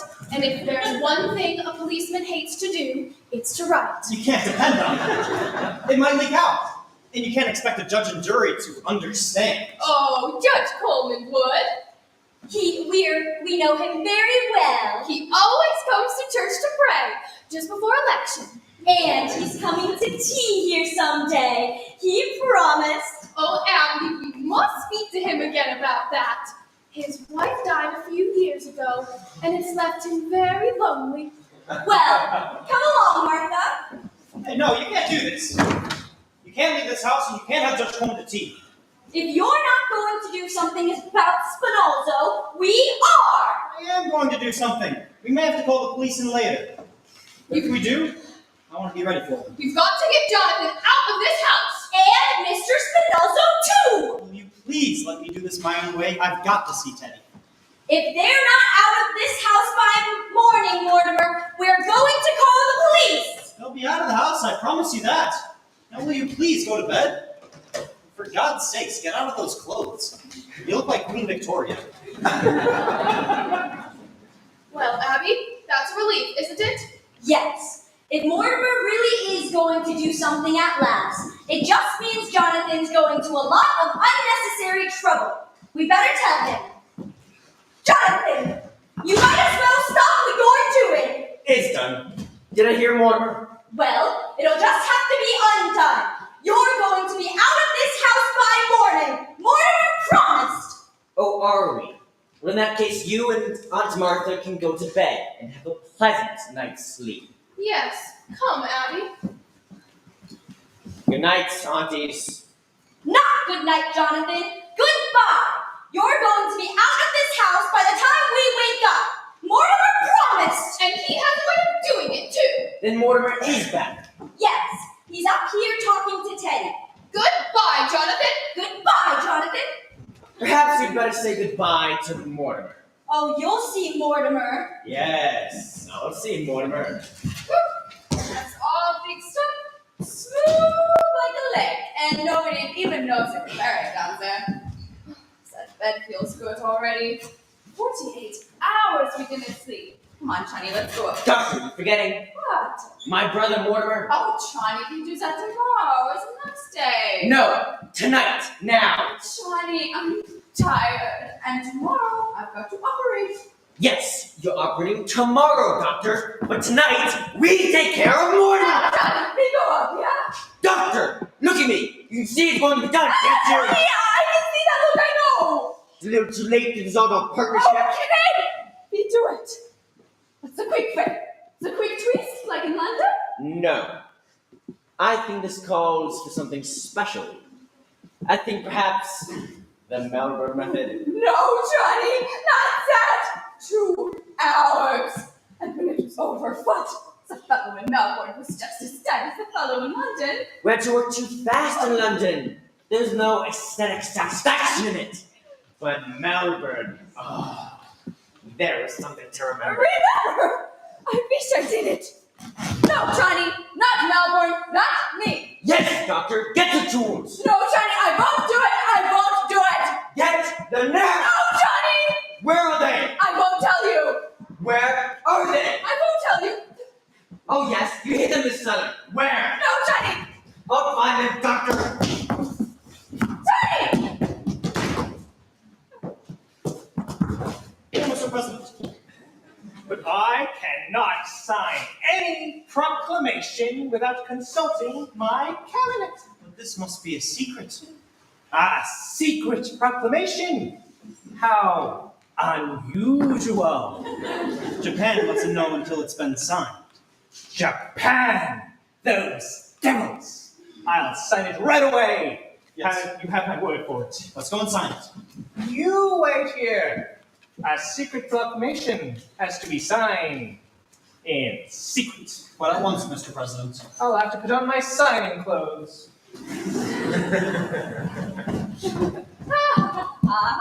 You go now, girl. No, Doctor, I'm waiting for something. Something important. Please, you go now. Dr. Einstein, I have nothing against you personally. You seem to be a nice lady. Take my advice and get out of this house and get just as far away as possible. Trouble, yeah. You get out. All right, but don't say I didn't warn you. I'm warning you. Get to bed quick. Things are going to start popping around here any minute. Listen, Johnny's in a bad mood. When he's like this, he's a madman. Things happen. Terrible things. Jonathan doesn't worry me now. Him all don't place you teach you anything? About what?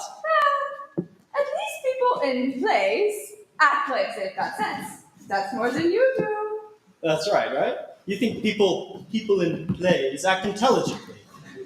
I wish you had to sit through some of the ones that I have to sit through. Take the little opus I saw tonight, for instance. In this play, there's a man. He's supposed to be bright. He's in a house with murderers. He knows it. He ought to know he's in danger. He's even been warned to get out of the house. But does he go? No, he stays there. Now I ask you, Doctor, is that something an intelligent person would do? You're asking me? He didn't even have sense enough to be frightened, to be on guard. For instance, the murderer invites him to sit down. Won't you sit down? Believe it or not, that one was in there too. And what did he do? He sat down! Now, mind you, this fellow's supposed to be bright.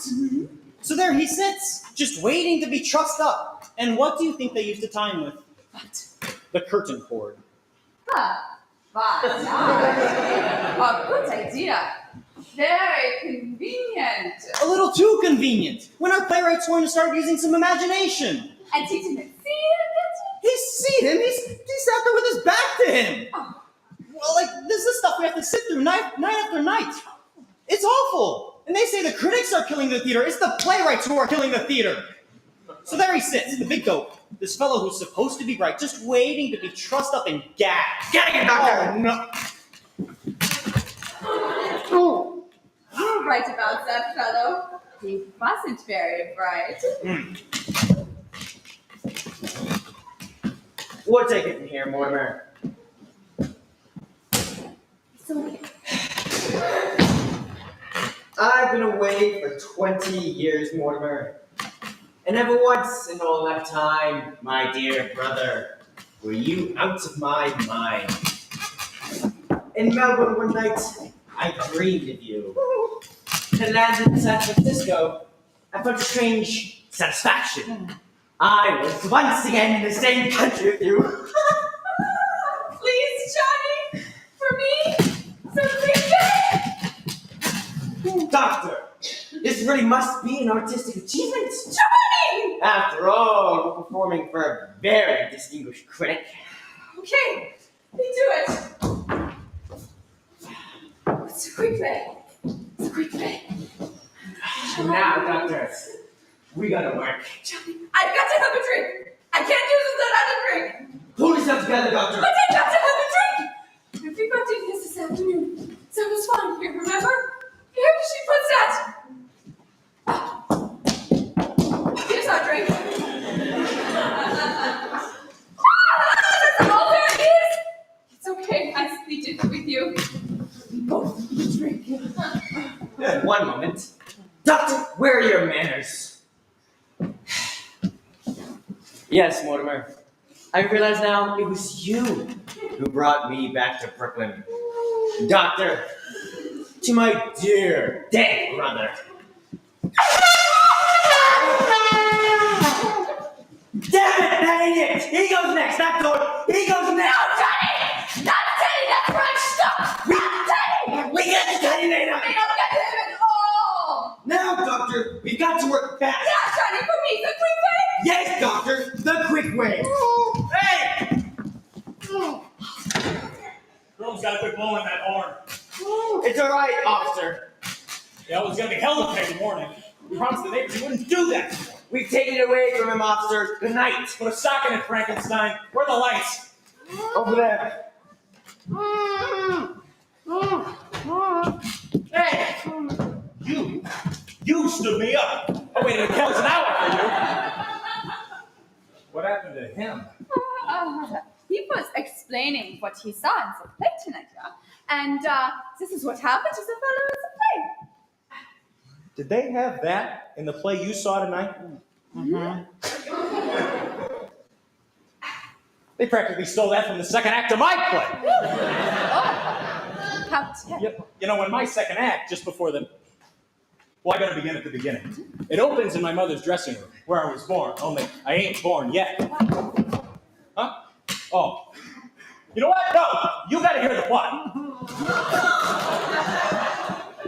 So she's sitting there, right, making up, when all of a sudden, some guy with a big black mustache runs through the door, turns to my mother and says, "Miss Latour, will you marry me?" You know what the best part is? He didn't even know she's pregnant. It's fascinating.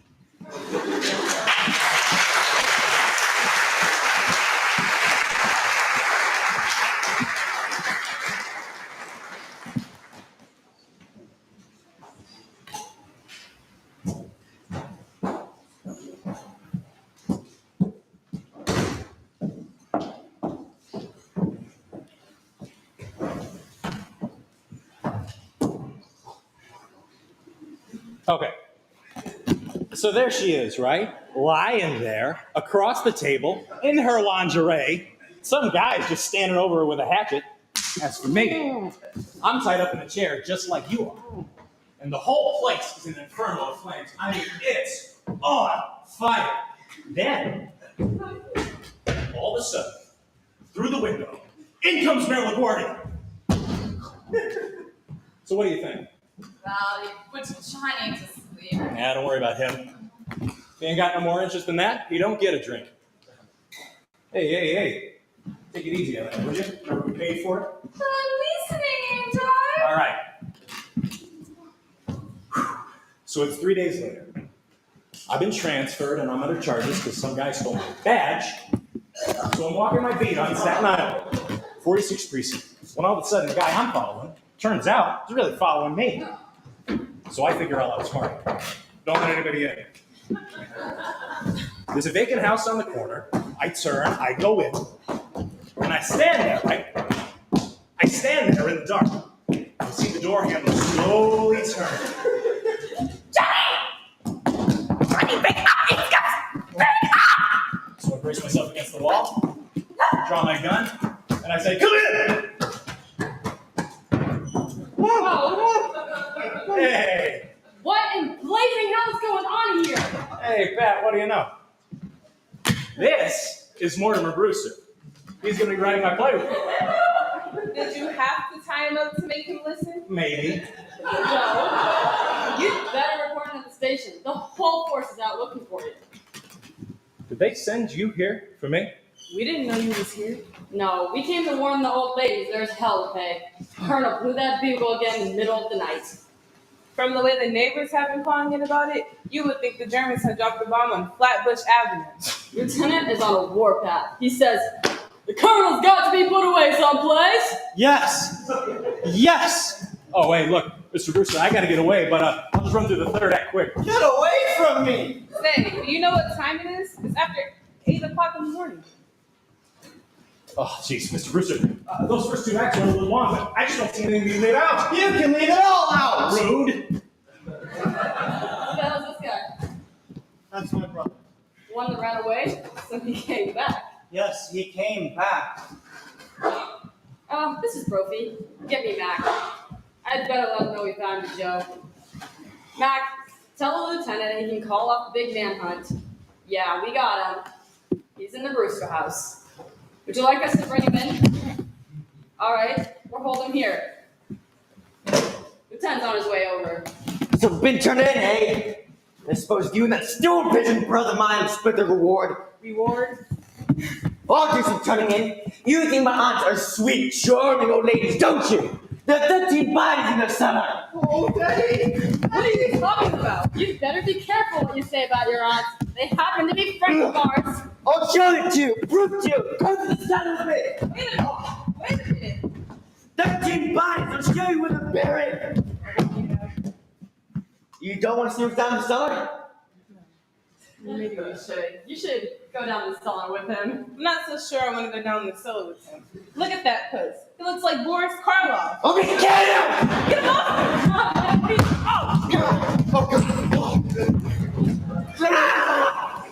Hey, hold him for me.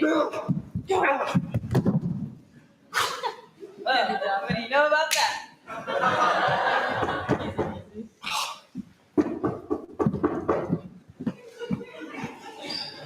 Come in. What the hell are you men doing here? I told you I was gonna handle this. Well, sir, we were just about. What happened? Did he put up a fight? Oh, same the guy that blows the bugle. It's his brother. He tried to kill Klein. All I said was that he looked like Boris Karloff. Turn him over. We kind of think he's wanted somewhere. Oh, you kind of think he's wanted somewhere? If you guys will look at the circulars waiting up in the station, you can at least read True Detective. Certainly he's wanted. In Indiana. Escaped from the prison for the criminally insane. He's a lifer. For God's sakes, that's how he was described. He looked like Karloff. Was there a reward mentioned? Yeah, and I'm claiming it. He was trying to get us down the cellar with him. Said there was 13 bodies buried down there. 13 bodies buried in the cellar. And that didn't tip you off it came out of a nut house? I thought all along you talked kind of crazy. Oh, it's Shakespeare. Where have you been all night? Don't bother tell me. Well, I've been right here, sir. Writing a play with Mortimer Brewster. Oh, yeah? Well, you're going to have plenty of time to write that play. You're suspended. Now get back and report in. Oh, well, all right now. Well, can I come over sometime and use the station typewriter? No! Get the hell out of here! Take that guy somewhere else and bring him to. See what you can find out about his accomplice. Accomplice? The guy that helped him escape. He's wanted too. Oh, no wonder Brooklyn's in the shape it's in. With a police force full of flatheads like you. Fall for that kind of story. 13 bodies in the cellar. But there are 13 bodies in the cellar. Who are you? I'm President Roosevelt. What the hell is this?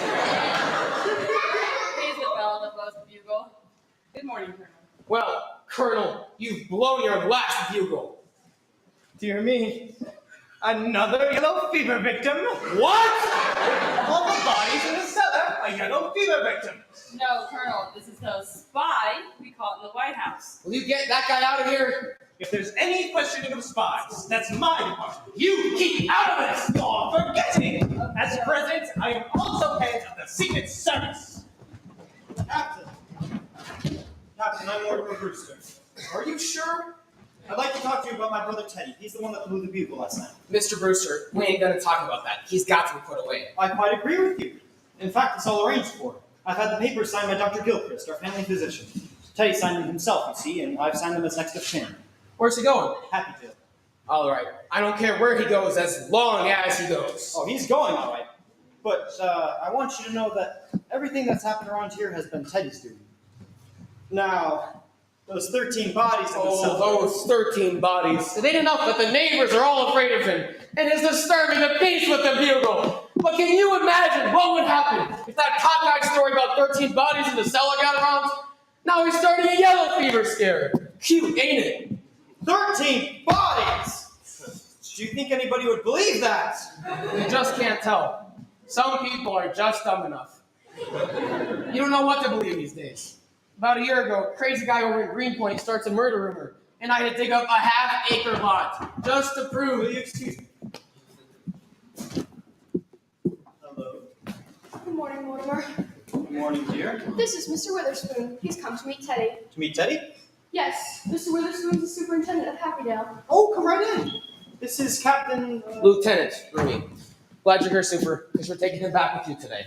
Today? I didn't know that. Not today. Look, Elaine, I've got a lot of business to attend to, so you run along home and I'll call you up. I had no idea. It was just immediate. The papers are all signed. He goes today.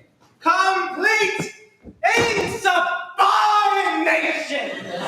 You men will find out I'm no mollycoddle!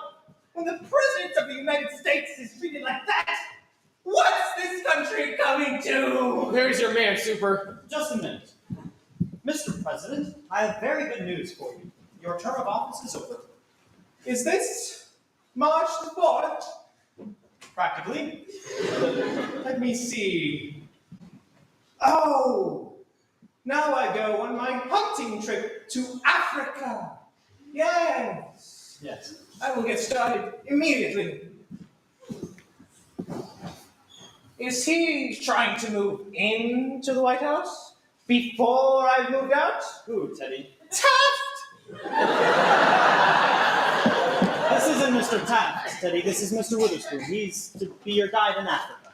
Bully! Bully! I'll get my equipment immediately. When the safari comes, tell them to wait. Goodbye, Aunt Tabby. Goodbye, Aunt Martha. I'm on my way to Africa. Isn't it wonderful? Charge! Good morning, darlings. Oh, we have visitors. This is Lieutenant Rooney. How do you do, Lieutenant? My, you don't look like the fuss budget the policemen say you are. Why, the lieutenant is here. You know Teddy Blue's bugle again. Yes, we are going to speak to Teddy about that. It's a little more serious than that, Miss Brewster. And you haven't met Mr. Witherspoon. He's the superintendent of faculty. How do you do, Mr. Witherspoon? You've come to meet Teddy. He's come to take Teddy. Aunties, the police want Teddy to go there today. Oh, no! Not while we are alive. I'm sorry, Miss Brewster, but it has to be done. The papers are all signed, and he's going along with the superintendent. We won't permit it. We'll promise to take his bugle away.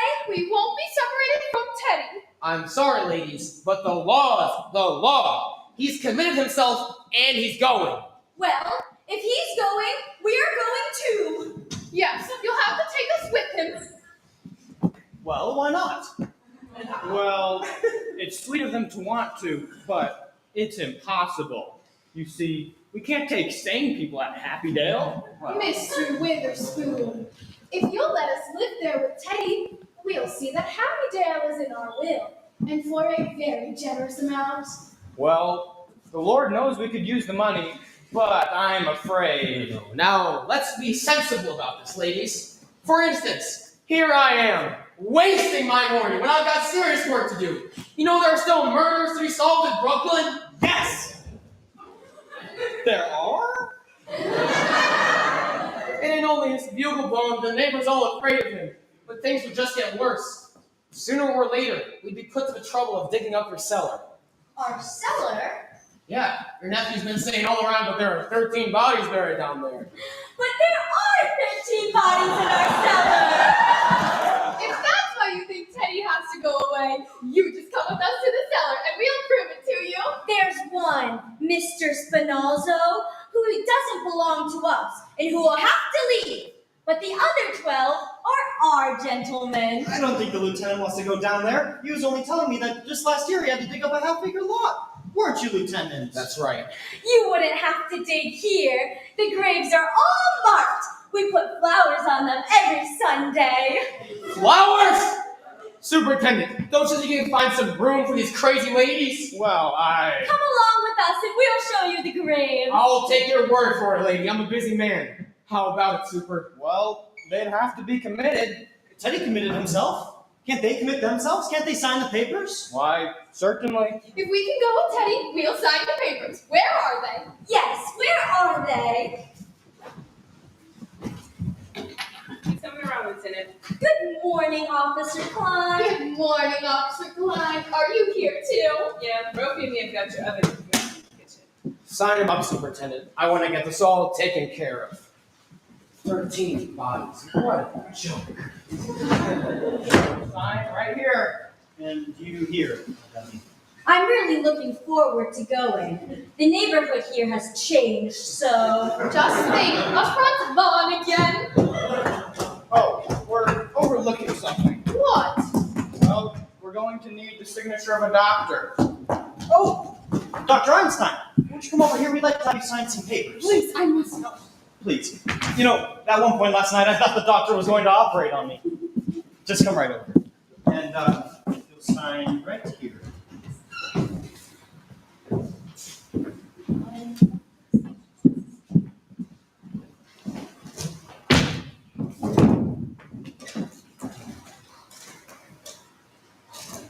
And here.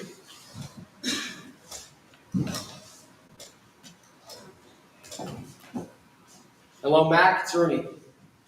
Yeah, we've got the guy that's flying over to Indiana. There's a description of his accomplice over my desk. Can you read it to me? About 5'5", female, blonde hair, blue eyes, speaks with a German accent, poses as a doctor. All right, thanks, Mac. It's all right, Lieutenant.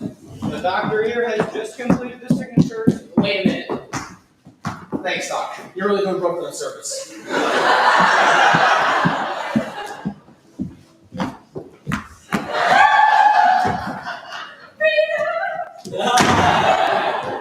Mr. Brewster, you sign now as next of kin.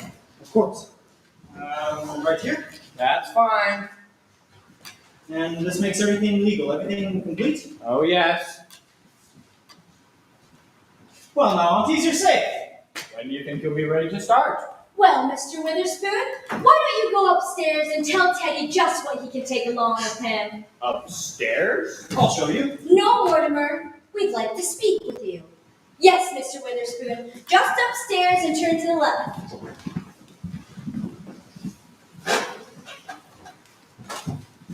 Well, Mortimer, now that we're moving, this house really is yours. Yes, dear, we want you to live here now. Oh, I couldn't.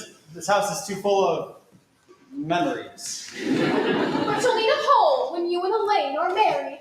Darlings, that's very indefinite. It's nothing of the sort. We are going to be married right away. Mortimer, we're really quite worried about something. Oh, you're going to love it at Happydale. Oh yes, we're very happy about the whole thing. That's just it. We don't want anything to go wrong. Will they investigate the signatures? Oh, you don't need to worry about Dr. Einstein. It's not her signature, dear.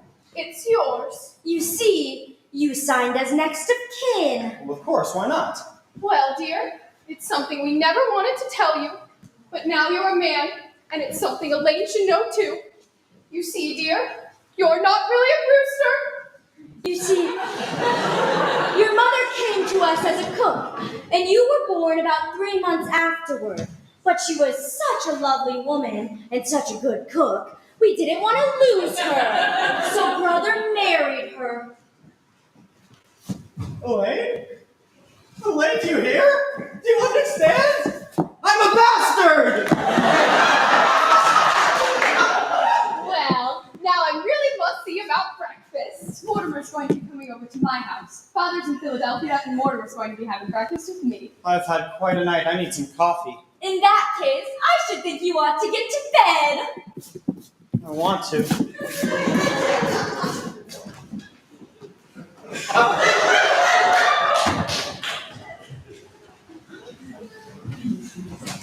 What moment, take this with you.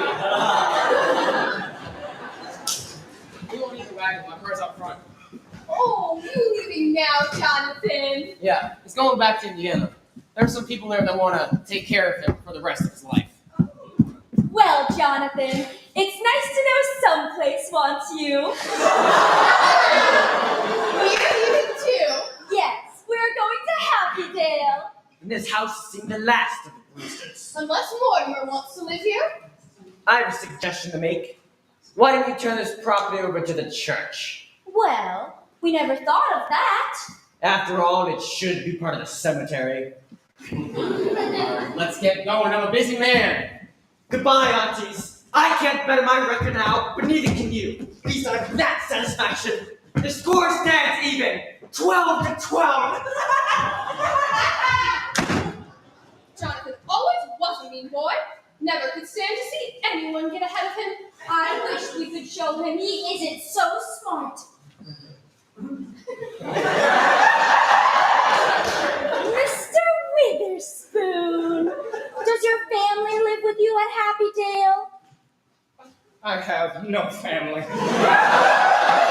Oh, Well, I assume you consider everyone at Happydale your family. I'm afraid you don't quite understand. As the head of the institution, I have to keep quite aloof. that must make it very lonely for you. It does, but my duty is my duty.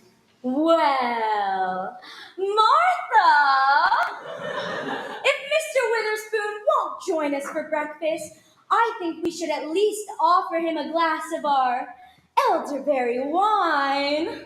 Elderberry wine? We make it ourselves. Why, yes. Of course, at Happydale, our relationship will have to be more formal. But here, you don't see much elderberry wine nowadays. I thought I'd had my last glass of it. Oh no! No, here it is.